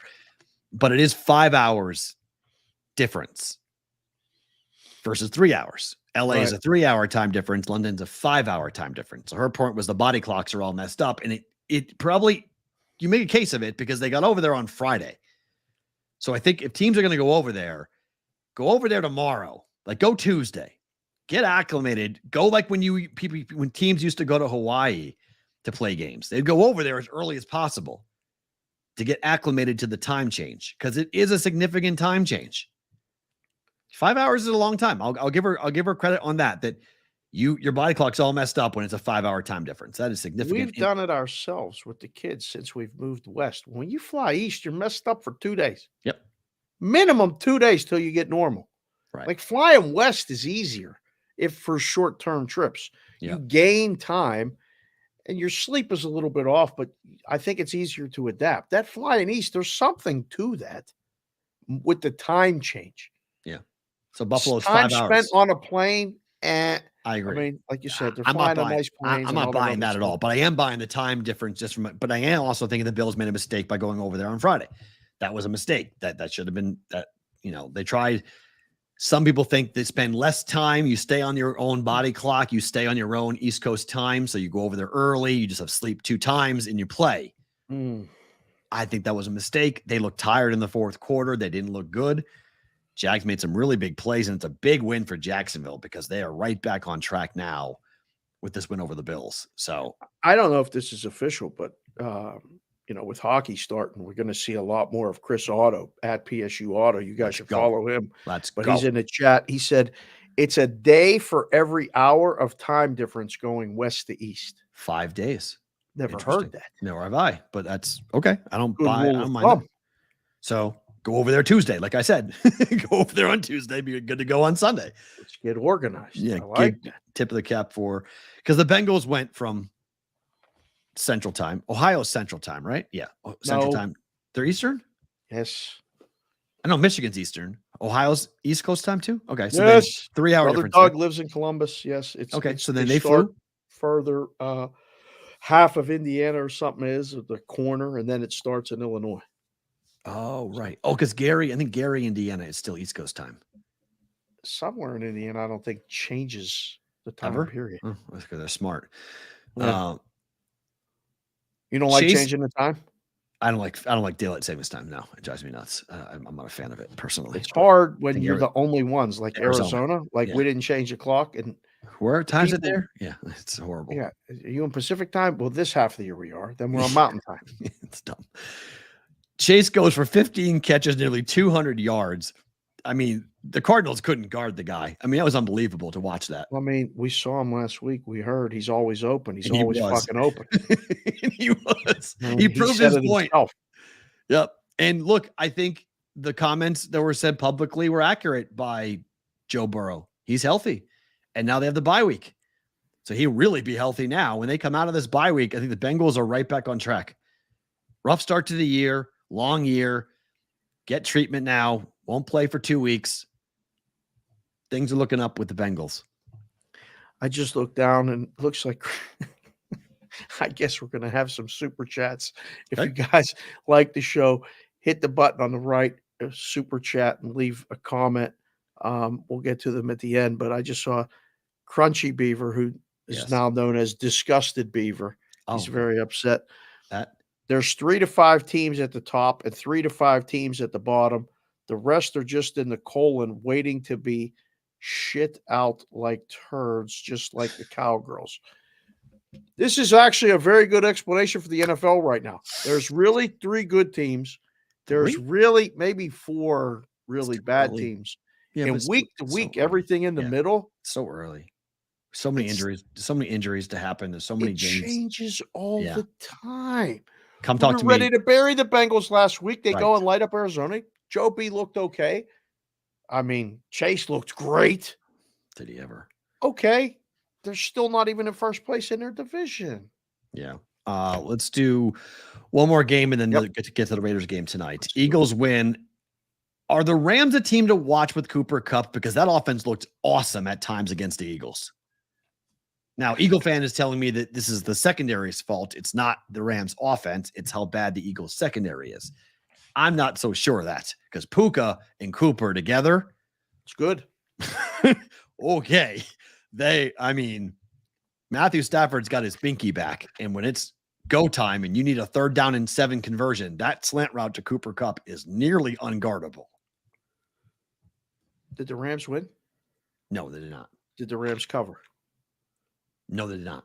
They did not. It's all well and good. They look great in those uniforms. It was more the defense for the Rams' fault than I thought that it was the offense's fault, though. Rams' defense is bad. Which I think might be an issue. So I'm not really worried about how great they look. No, I'm talking about betting, though. I'm talking about gambling teams we can watch, teams that might be worth betting on. I mean, they went to Indianapolis. They went down by 20. They gave that up because their defense stinks. And then they scored a game-winning touchdown there. They won and covered, the one and covered in Indy. Come back home, take on the Eagles, score, some pretty impressive drives. And then defensively just couldn't stop the tush push, brotherly shove, whatever the hell you want to call it, going forward. I love it. They do it better than anybody. Yeah, enjoy it. It's gone next year. They're going to tell them they can't do it. It was illegal already. It was already illegal. That play was already illegal. They legalized it. They will push it back to being illegal next year. This offseason, that play is gone.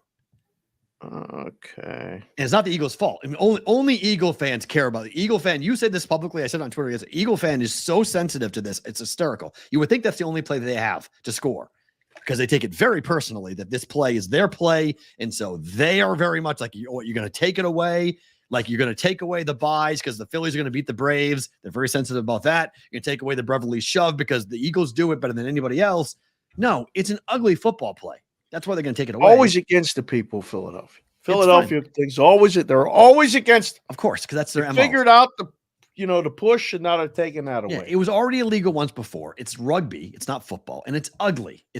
And they could do it for safety as well because it's an unsafe play on top of that. Guys are getting hurt when you're just, massive humanity. Guys are getting their legs twisted up and their arms getting twisted back and whatnot. So the NFL Rules Committee, everyone was stunned they didn't take it away last year. I think they'll take it away this year for that. And the Eagles will be fine. The Eagles will they will not have a problem. You can still do a QB sneak. You just can't have anybody pushing the guy from behind.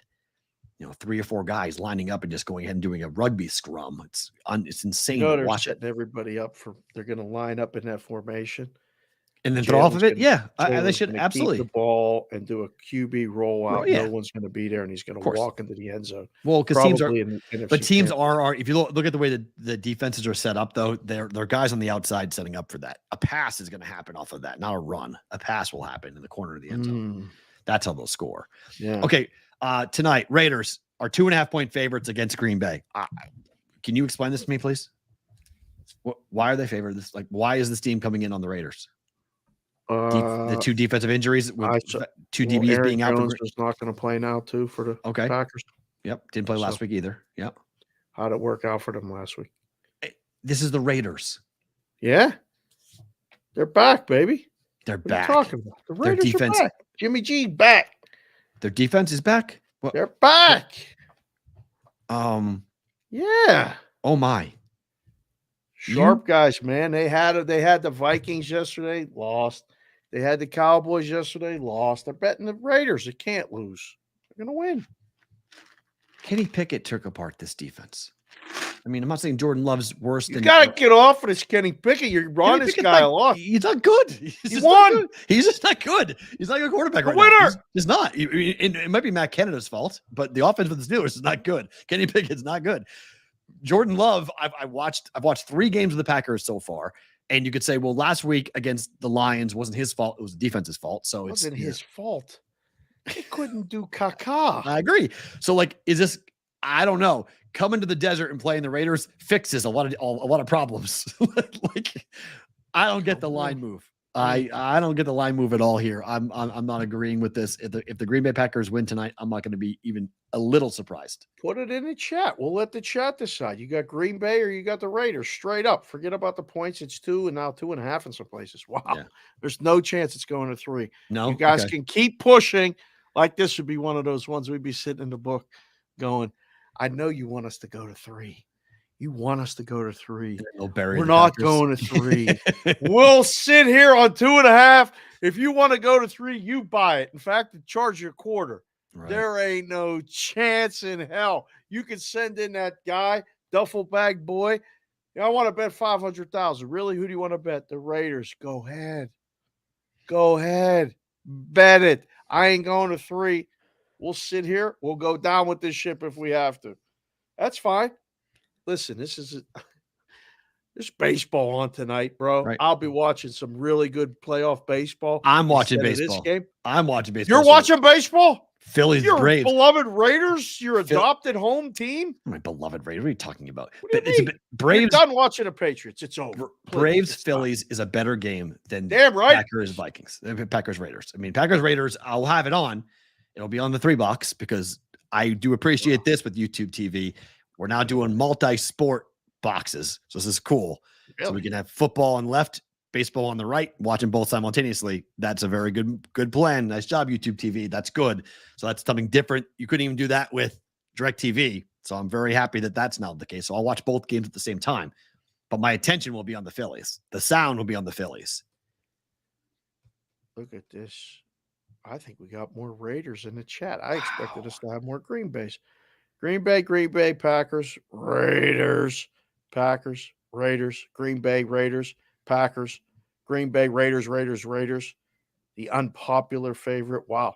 What's the city been like, Marcella Unda? Yes, I was just downtown. I was on the strip. There's Packer fans everywhere. Gold and green. Everywhere. Yep. Over or under for the game? Over. Way over. I don't know about way over. What do you mean way over? 50 something. Who's scoring? Both teams. Both teams, defense, special teams, comedy of errors. Got two very turnover prone quarterbacks playing tonight. Does the Heat get turned up here if they get like run out of the building? Can't lose another home game by getting whacked, especially the Green Bay, right? What's the Heat here? There's no media here. It's hot as hell outside. What do you mean? There's no media here. There's no one putting pressure. The only people putting pressure on Mark Davis are people with their pocketbooks, and they're going to the games, and if not, they're getting bought by the other team. Raiders ticket prices. The money they make every home game now is, I think it's second in the NFL. He's banking money every home game. Doesn't matter who's in the building. Doesn't matter who's playing. Raider fans, Packer fans, doesn't matter. He's selling out games. This game tonight, complete sellout, 100%. Gone. Next week may be a bit of a challenge with Patriots and Raiders. No. People will buy tickets to go to the game. Doesn't matter. People who are at the casinos will come over. Hey, you want the properties will buy it up and give it to a high roller. You want to go to an NFL game here? Go to an NFL game. Like, it's all worked out perfectly for the Raiders. It's why their evaluation has doubled. It was worth, I think it was $3 billion before the move, $1 billion before the move. Now it's $3.5 billion. Like, it's an insane evaluation, and it's the most expensive thing that Mark Davis owns. And he's partly that into buying the Aces, who are in the finals, and now he wants to go ahead and be involved. Crushing them.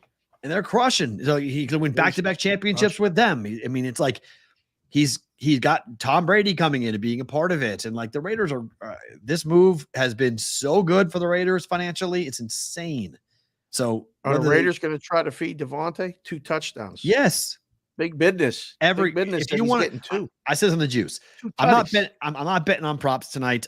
I props to me. I'm not a big fan of it. It's too much aggravation. But how'd your fantasy team do?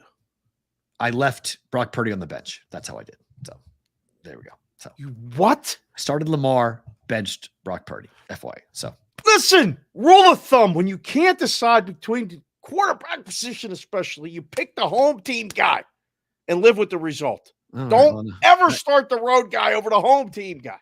I thought it was going to be a Lamar show. In the first half, it was a Lamar show, so I thought I was right. He still had 15 points. It wasn't like it was bad. Just Brock had 30. So, that's home team.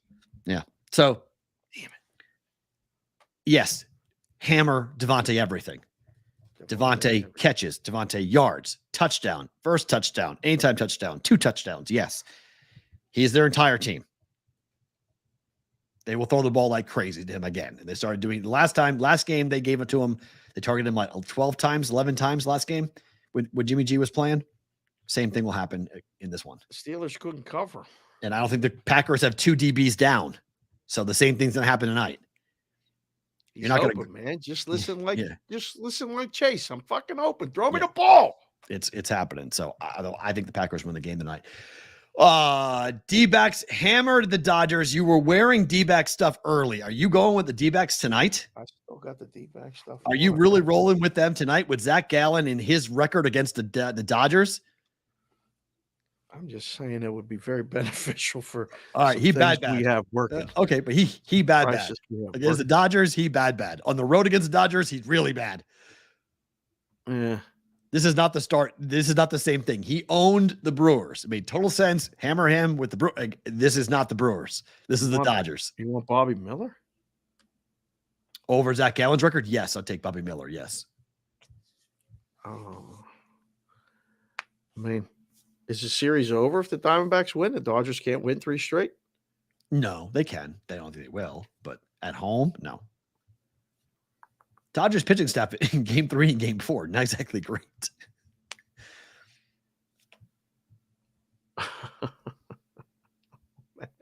They got issues.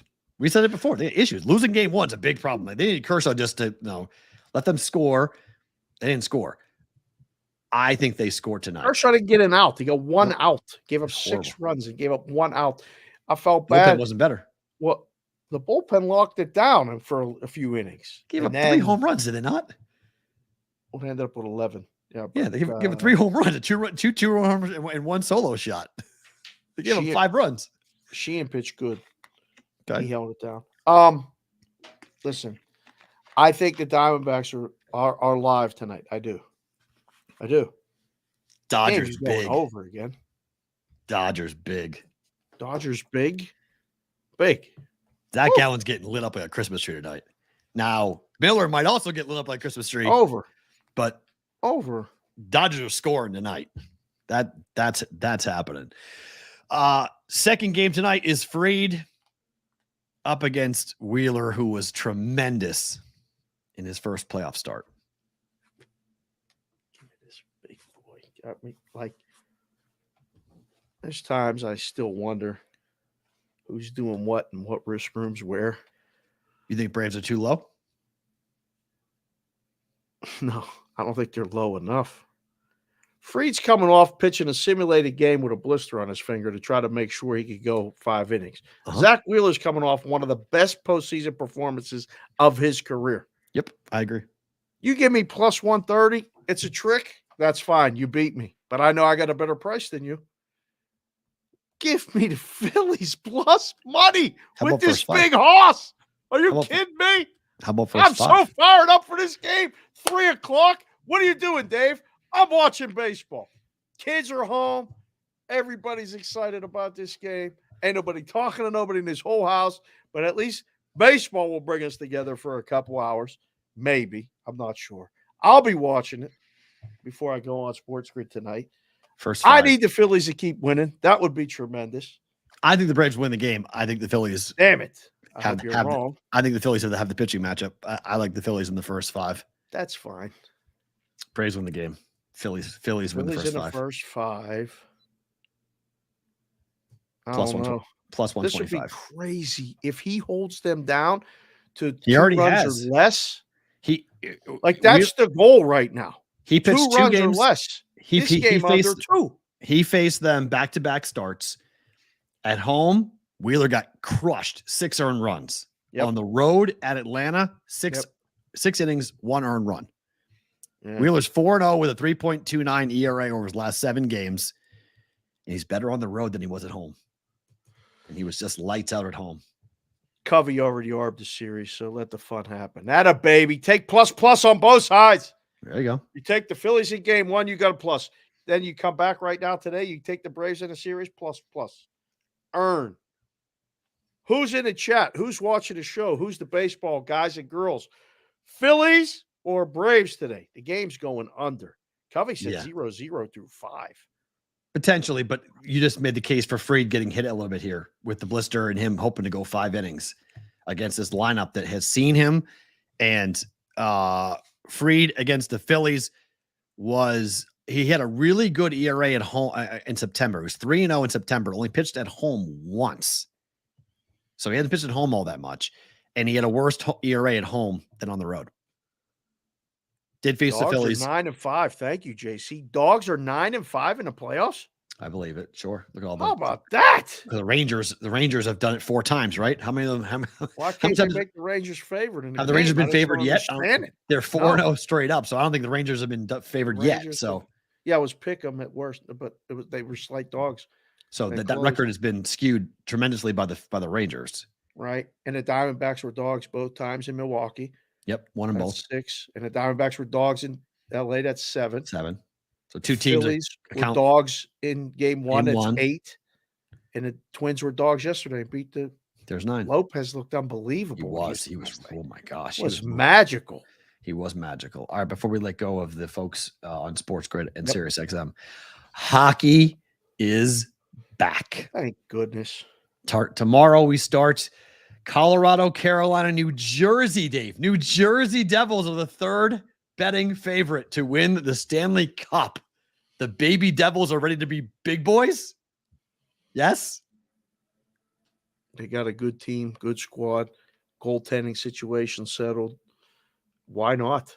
I mean, it can't be anyone from New York. That's for sure. No. What? Rangers, Islanders? No. You guys get primetime billing tomorrow, by the way. Chicago at Pittsburgh. Connor Bedard. It's like a passing of the torch. Come on in, Connor. Right? Yeah. He comes in, Sid on the way out, Connor Bedard on the way in. I can't wait to watch this kid. This is going to be a ton of fun tomorrow night. It'll be fun. Yeah. This is going to be really fun. If you guys don't know, and like you're new to the show, I mean, I played hockey my whole life. I played hockey when it was a club sport at Penn State. I played it. I'm going to start playing again in either 2023 or 2024. Nice. It's 100% happening. Nice. No matter what the doc says, what my wife says, I'm putting skates back on. I'm going to the rink once or twice a week to skate and play because it's one of my favorite things in life to do. Betting hockey is fun. It may be boring. No, it's not. It's fun. It's not boring at all. It's fun. For people that are new to it, it's fun. It'll get boring. They'll be like, why? You guys were no, you know what's not boring? Winning. Right. It's not boring at all. It's fun. It's really fun. First 5, first 10, gifts, Santas. It's all coming back. I can't wait. Let's go. Oh boy. Here we go. We're going to have to ingratiate the new people. Oh yeah. New guys, you got to learn about gifts. You got to learn about Santas. You remember the movie Stripes when he went at that one point, when they were doing the dance at night, and he said, can the black guys help the white guys learn how to dance? Like the old guys are going to have to help the new guys learn the gift and the first 5 and the first 10 Santas, all that other crap. Gift, goal in the first 10, goal in the first 5 is a Santa. When you get the goal in the first 10 and that goal in the first 10, you hit them both. That's a Santa. Yeah. You come in with the Santa. We got that rolling. So we'll have that with hockey going into it. We got Connor Bedard. We've got 4, 5, and 6. You're going to hear me say it all year long. Hockey is 4, 5, and 6. Those are almost always the final scores in hockey. It's why betting over 5s or under 5.5 or whatever it is, it's why it makes it much more easy to play because you're only dealing with essentially 3 numbers. Yes, there are some 7s. Yes, there are some 3s, but generally it's 4, 5, and 6. Except if you're out west, there's going to be a lot of 7s. Maybe tomorrow night. You're in Vegas, Seattle and Vegas. Maybe tomorrow night. Here, the late game tomorrow night is. I mean, we were watching the Kings in Vegas play the final game of the preseason. They scored 5 goals in the first period. Your phone with that flash score Yeah. thing was buzzing nonstop. I'm trying to keep you concentrating while we're getting the picks from the Brigade Proxy service. Yep. And you're like, another goal. Oh, it's another goal. Like, it's still the first period. Yes. They scored 3 goals in the first 10 minutes. Yeah. Ding, ding, ding, ding, ding. So 13-1 before we let go of Sports Grid. 13-1. Golden Knights got their rings last night. Ring ceremony. Ring is unfreaking believable. What is that thing? That's not a ring. That's unreal. It's I don't even know. You have to create a new word for what that is. It's awesome. You can detach it, and when you open the thing up, inside is the actual Ring. T-Mobile Arena, It's and the ring. top of it turns into a necklace. It's absurd. Awesome. Ring is so sick. You haven't seen it on social media. They can't repeat, right? There's no way. They're 13-1 to do so. Mike, anything's possible. What are you talking I guess so. about? I don't know. I don't know. I'm going to say no. Sign us off and then come back. We'll finish the discussion. All right. Stay here for bonus time. For you guys who are live on YouTube and Twitter, stick around if you're listening or watching on either SiriusXM or on Sports Grid. We're back tomorrow. You guys who are live get bonus time.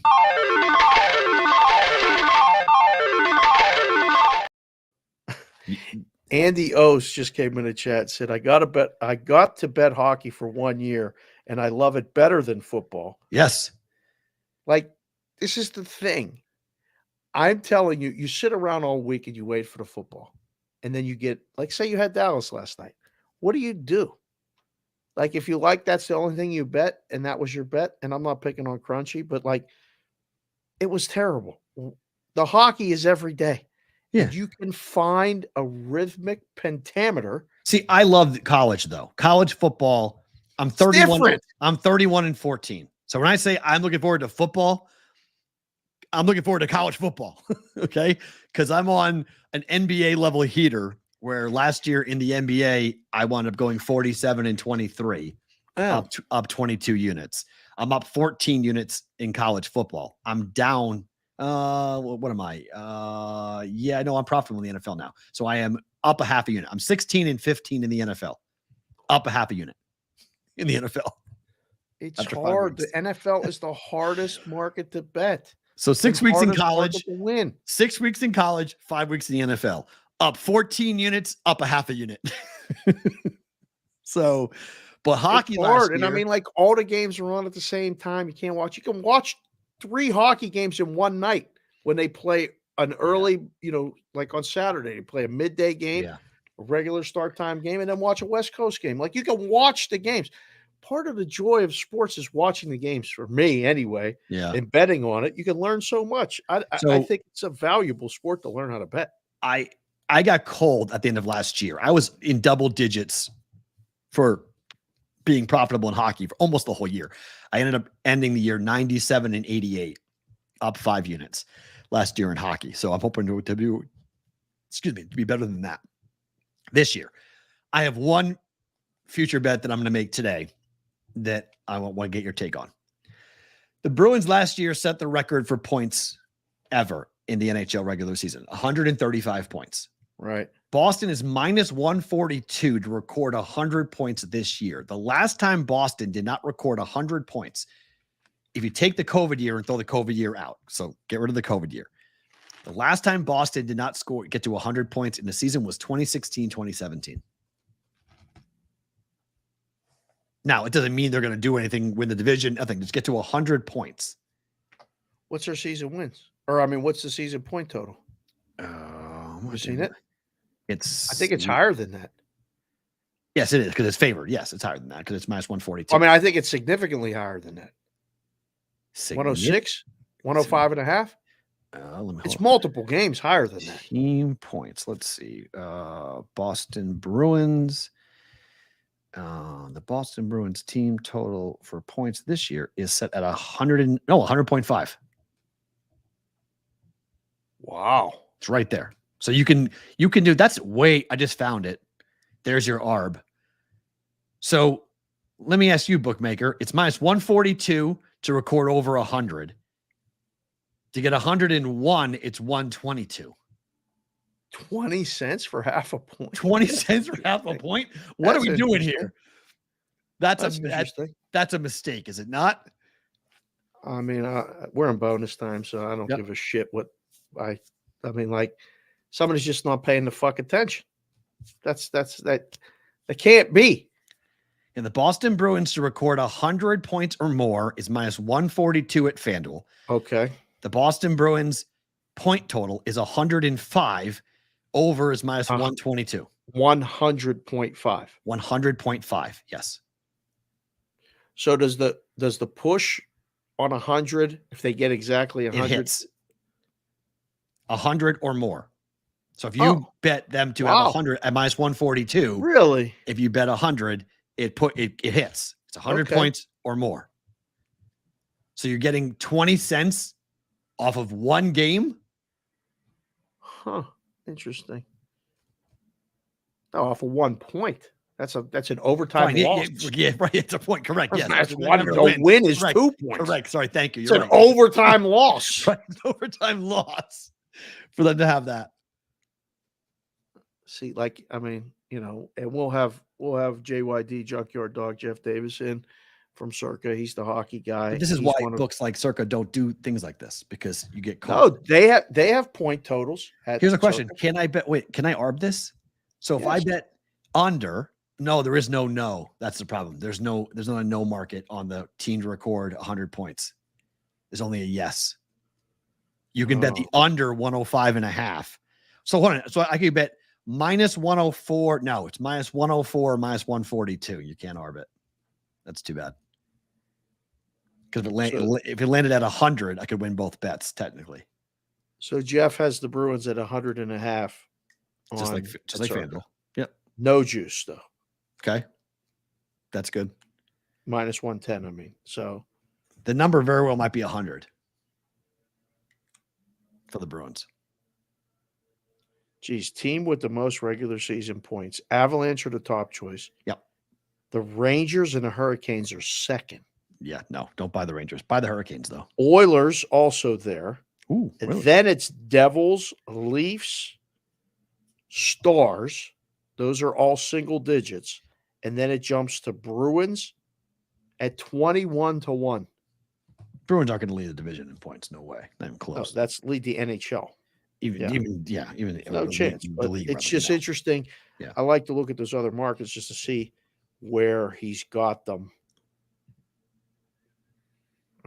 Yeah, I mean, tomorrow night is awesome. Tomorrow night, we've got 3 college football games, including Appalachian State and Coastal Carolina. I will not be watching a single second. Awesome. Let's go. Any of those games. Fun Belt on a Tuesday night. Let's fucking go. And then we've got 3 hockey games with Nashville at Tampa, Chicago at Pittsburgh, and Seattle at Vegas. That's fun. And then we've got baseball, obviously, on for Tuesday. Then on Wednesday, we have the full slate of NHL games where we get the Bruins. Chicago goes to Pittsburgh and to Boston. Did somebody in the NHL get paid off by Nesson? Because they get Connor Bedard. The first 2 games ever, Nesson gets Connor Bedard. It's pretty good. Right. For sales purposes and marketing purposes, you get the new stud kid playing at Pittsburgh and at Boston. So Nesson, who owns Sportsnet Pittsburgh and Nesson, right now get Connor Bedard on back-to-back Tuesday, Wednesdays when the Patriots suck. I guess that game's on TNT. No, I'm sorry. Chicago at Boston's on TNT. It's a national game. How about that? It's crazy for a team that had the worst record in hockey last year. Now they have the best hype. Right? They're going to be on national TV a lot. That's why you get a stud like Connor Bedard, and that's what happens. Well, I mean, now keep in mind, like the first year that Sidney Crosby came to Pittsburgh, they were bad, terrible. Right, but get him early. Chicago's going to be terrible. Chicago's going to be terrible again. Not going to be good. But what happened? They had Crosby and they had Fleury. They were giving up 52 shots a game. The games were going 7-6. It was a blast. I was watching the games in the book and I was, betting overs, and I was like, wow, they got a lot of good players, but they're leaving this kid hanging out to dry. Number of shots and we used to one guy used to work with TFOS used to say Marc-Andre Fleury should sue for lack of support. Ooh. Because he was getting shot totals up. We'll have it all. Just buckle in. This is a fun place to be. The Discord's a fun place to be. What's the Discord again? bvbshow.com. Yeah, we got Wednesday. We got Edmonton at Vancouver. Like I'm jonesing already for these. These totals are going to be so fun because I'm guessing the books are going to keep it at 6 or 6.5 for most of the beginning part of the year. So this is going to be fun to see. Are these the reluctance of the books? Let me look at the lines. The reluctance of the books to use 7. Oh, they don't want any part of it. They hate it. It's hilarious to me. Let's see. Any 7, 6.5, 6.5, 6.5, 6.5. They're all 6.5. 6.5. 1, 5.5. Bruins, Blackhawks. 6.5, 6.5, 6.5, 6.5, 6.5, 6.5. They're all 6.5. There's not a single fucking 7 on the board. This is awesome. They won't go 7. I love this. One place for Edmonton, Vancouver has 7 posted, but it's not up. Bet it now. Over 6.5. Bet it now. It's not up yet, but it will be up. Yeah, it's going to be because 7. 6.5 at 2 places is minus 135. Here we go with the bullshit. I mean, look at if you want to bet, yeah, it's 130. It's 132 at FanDuel. Bruins Blackhawks 5.5 minus 140 on the over. Minus 140 on the over. I'm so happy this is back. This is so fun. Otto, get that. If you guys don't follow Chris Otto, PSU Otto, get the fucking spreadsheet ready. Let's go. I love it. He does insane work for all of us who love trends, who love watching first period spreadsheets. It's ridiculous.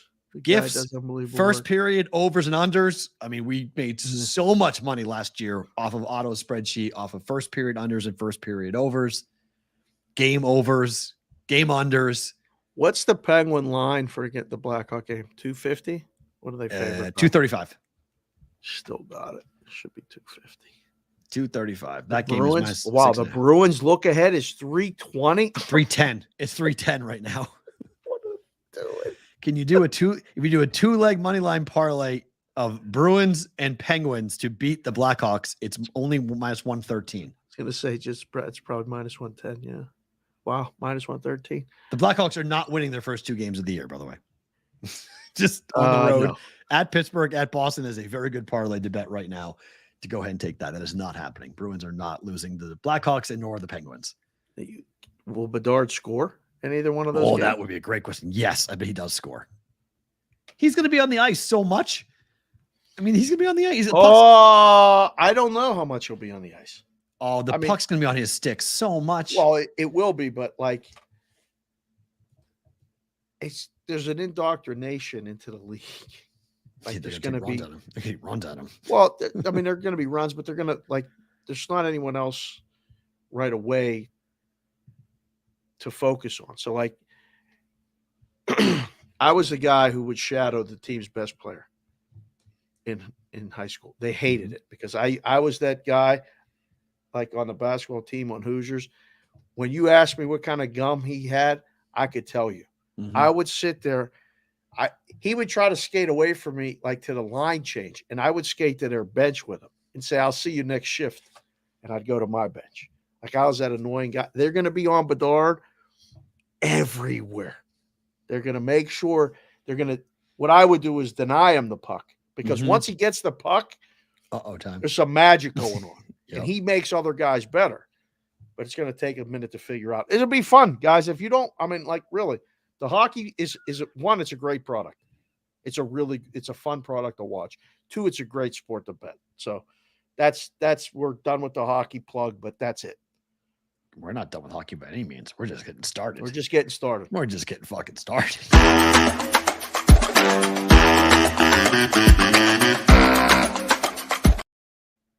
Book it time. I'm same game teasing this. Green Bay +8 and get 8.5 now. I don't even need to hear the end of it. Book it. Book it? Why? So who wins? You want this Green Bay +8? Which side beats me? This is going to be tragic when they lose by 10. Who? Green Bay lose by 10? The over's good.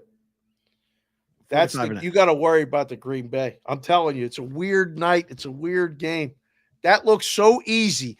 That teaser on that graphic looks so easy. The Raiders are beating somebody by 2 scores. That's what you're telling me? Fine, I'm good with it. Absurd. That's why I got to say book it. There's no I'm way. I'm good with it. How in the hell does that teaser lose? I saw it on the rundown and I went, oh, here he goes. Now I see it on a graphic. This would come out of my machine and I got to see in 3 hours. Right? How in the hell does that lose? I can't wait to have the show tomorrow to say this is how it lost. I think it's going to win, but I'll book it because same game teaser. Raiders. If the Raiders win by 10 points, bless them. That'd be awesome. I'll be happy for the Raider fans. I'll be happy to take the L on it to give them some hope and give this market something good to cheer about. Because once the Aces win the championship, there's nothing really to be happy about until the Super Bowl happens in February. Knights. What are you talking about? Now, I don't. Knights defending Stanley Cup champs. I got a bad feeling about the Knights this year. I got a bad feeling. What do you mean? Logan Thompson looks great in the preseason. Got a bad feeling. They got a goalie combination. I got a bad. I hope I'm wrong. Okay, but I got a bad. Why? Feeling. Like injuries set? Like what? Why? Why? Everything went right last year. Damn right it did. Everything went right last year, and just like what happened with the Vikings this year, where they won all those 1-score games, and they can't win a single 1-score game to save their lives. Now they're 0-5, I think it is, in 1-score games this year, or 0-4. I don't think things go well. They overcame those injuries last year, Mark Stone and such, but like, I don't know. I'll be curious. I have some concerns about the Knights. Wow. Philly's first 5 money line is plus money, plus 125. I got Wheeler over Freed. Maybe tied 1-1. That's okay. It's a push then. Right. It's tied. I'm good. Yeah, this is a bet. This is a bet. Plus Philly's money. Big live to win today. If you could find plus a half a run in the first 5, you can. Yeah, run. Was that minus 110? No. Wait, no. Plus a half a run? To get plus a half a run, it's going to be expensive. Oh, it's probably minus 110, minus 120 at most. I'll tell you right now, it is first 5 run line is minus 122. Still got it. Yeah, it's expensive. You said minus 1. I said minus 110 or minus 120. Yeah, it's expensive. It's 50 cents more. You win a tie game.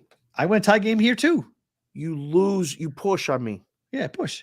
Yeah, you push. That's not winning. You win a tie game. Yeah. I tie. A tie game, I'm good. But plus 1.5, you do. I don't tie know. game, you push. I'm not losing. I'm not laying juice. I'd rather be leading and get the plus money. Let's get it back. All right. I'd rather take money line. And then Dodgers first 5 run line. This is where I lose.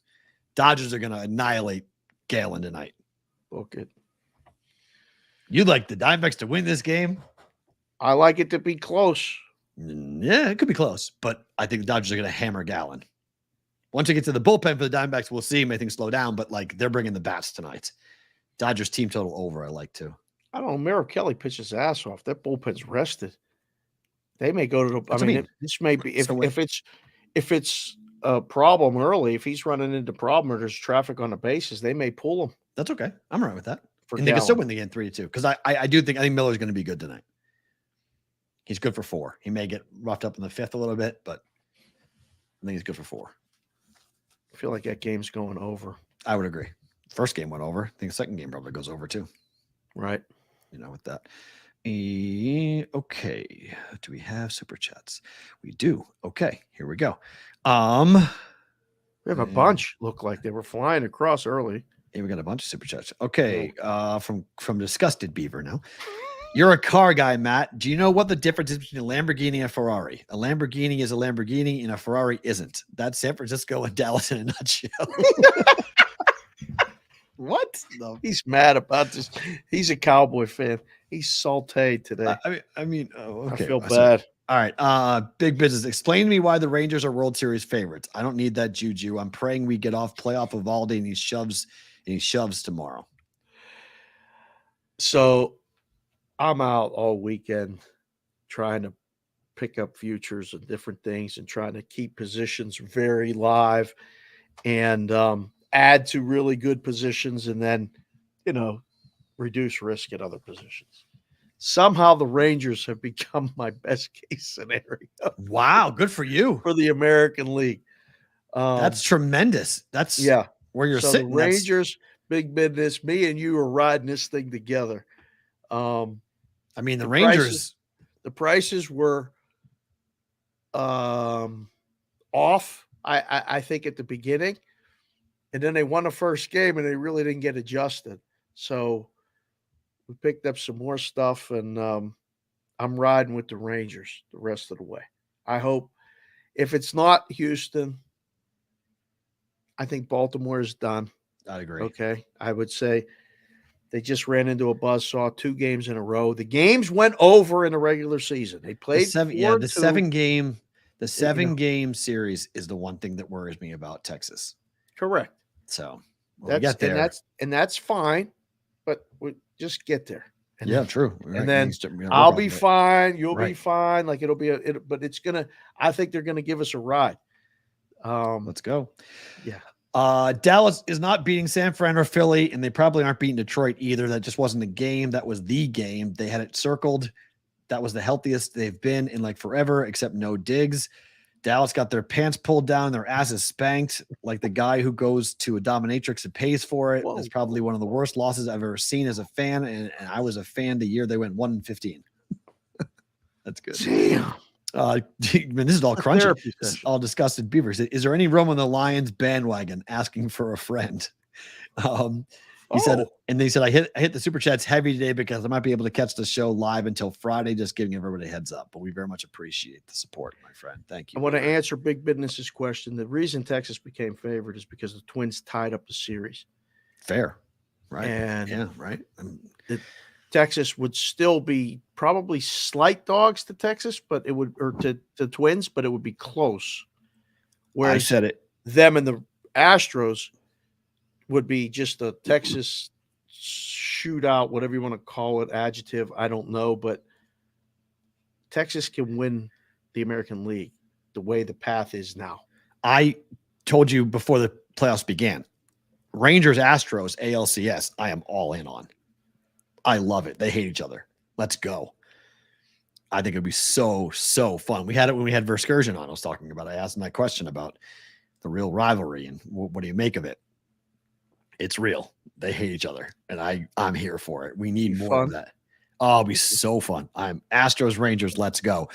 And the Rangers are going to have to prove that they got the moxie to knock out the incumbent, which I'm not sure they are. They have it. You see how calm Montgomery was? Like I'm waiting. You see how calm I know Nathan Eovaldi was the other day?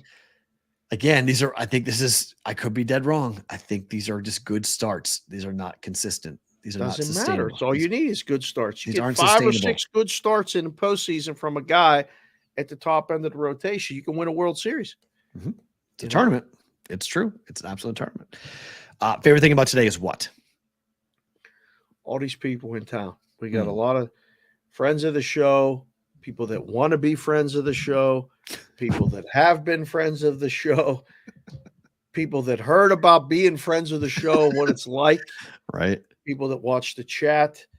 You know, I'm driving home today because I got up early and there's no school. So the kids were sleeping. I got out of the house. I went to a parent-teacher conference meeting today. Oh, I go tomorrow.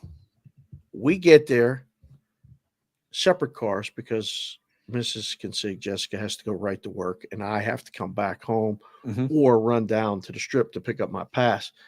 So we drive separately. We get there. We go in.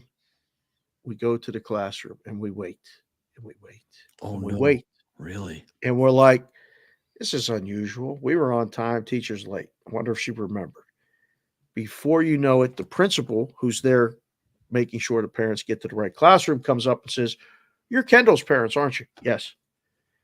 "She's not coming. Her car did not start today. So she's not going to be here, so we have to reschedule." Damn. I take a deep breath and I'm like, that's unfortunate. Like, it's so, like, stuff happens, right? Yeah, life. Jess is like, now I'm going to be late for work and I didn't get to have the meeting. And I'm like, listen, work will be there when you get there. Don't drive fast. It's okay. This teacher who was taking time to have a meeting with us, her car didn't start. Like, think about her day. It's not the worst thing in the world. We'll have the meeting when we have the meeting. So again, it was that like mental like gymnastics that you have to play with yourself Mhm. to put the mindset that it's not always someone else's fault. It's not you can see the good rather than the bad. Yeah, as long as And I that's was the real as long as that's the truth. We got our first football season chat bot, porn bot in the chat, by the way. Oh, Mikey, you But know what to somebody- do. Mikey got him. Addison got him. Good. It was there and it was gone. That's good. You know, But I got you anyhow, there. my favorite thing about today is like, look, like we're gonna see all these people. We're gonna have a bunch of meetings. We're gonna have a bunch of talks. I've already been on the phone for 2 hours before I did the show. Just enjoy it while we can. I'm thinking about that other guy. Had another talk with someone over the weekend about, the guy worked with him the day before. Guy worked with a guy in the risk room the day before, and he went home at night and never saw him again. He's gone. Appreciate today. Appreciate being here. Yeah. Favorite thing about today, again, the show and the people we're going to see all week. Mine's along the same lines, but mine is Vegas because this town has become the epicenter of so many different things. The epicenter. Epicenter. The WNBA finals, for some god-awful reason, started yesterday up against the MLB playoffs and the NFL regular season games. Why? Because someone at ABC said we need content, so let's counter program and put something on ABC and have it start then. Dumbest idea I've heard in a very long time. Literally making sure that no one's watching the game. That's a brilliant idea. To make sure that no one's going to watch the WNBA finals except the niche of the niche, those people who don't like football and don't like baseball. Okay, congratulations. Way to go. Brilliant idea. But in this town, we had Tom Brady, sideline. Mark Wahlberg, sidelined. LeBron James, sidelined. Yeah. Sellout crowd. Awesome atmosphere. Would have loved to have been able to have watched it, but, congratulations on that. Tonight, we have Monday Night Football. We have the Raiders here. Packer fans coming in droves. People coming in. National televised games. Shots of the strip. Everyone's going to look at the strip. Shots of the strip. All this great stuff, right? Awesome. G2E starts today. Hundreds of people coming into town. Monster convention. All coming into town. Thousands. Well, yeah, thousands all over the world. Global Gaming Expo. Nobody's speaking English. Nobody's speaking English. Yeah, G2 is global gaming. G2E, that's instead of GGE, they call it G2E. So 2G's, Global Gaming Expo. 2G's, 1E. Tons of people, thousands of people, all being here, all on Vegas. Favorite thing about today is I love fucking living here. Love living here. It's so fun to live here. And it's 86 and perfect, by the way. Yeah, it's gorgeous. Chamber of Commerce weather outside. Now we got to shake this sniffles and this thing, this It's all right. We'll get nasal drip that's going down my throat. Yep. And we'll be good to go. Yeah, it's all good. So that is my favorite thing about today because I'm very happy and very fortunate to be living in a place that everyone's talking about. Amen. Back tomorrow for BVB on a Tuesday to recap it all. We doing early tomorrow? I don't tomorrow. Wednesday I need early. Wednesday early. Wait, tomorrow I need early? No, I don't need. Why do you ask that? Am I doing something tomorrow that I'm forgetting? Don't we have appointments tomorrow? No, that's Wednesday. Oh, in the afternoon? Yeah, Wednesday. That's a Wednesday appointment. Okay. Tomorrow. Yeah, I got a parent-teacher conference at 5:00 tomorrow night. That's all I got. Good. Okay. We're good. The meeting's at 1:30 on Wednesday, you're thinking of. Wednesday. Thought That's it was tomorrow. Wednesday's early show. Wednesday, very early show. East Coast show on Wednesday for sure. East Coast show Wednesday. Maybe we're going to G2E and you're going to be there the whole day. Oh, no, and then Thursday we might do a late show. Okay. Might be a night show on Thursday after your condition on Wednesday night. Oh, that's fine. I'm doing a hit in Boston on U2. So I'll be up. I'm good. All right. So we'll be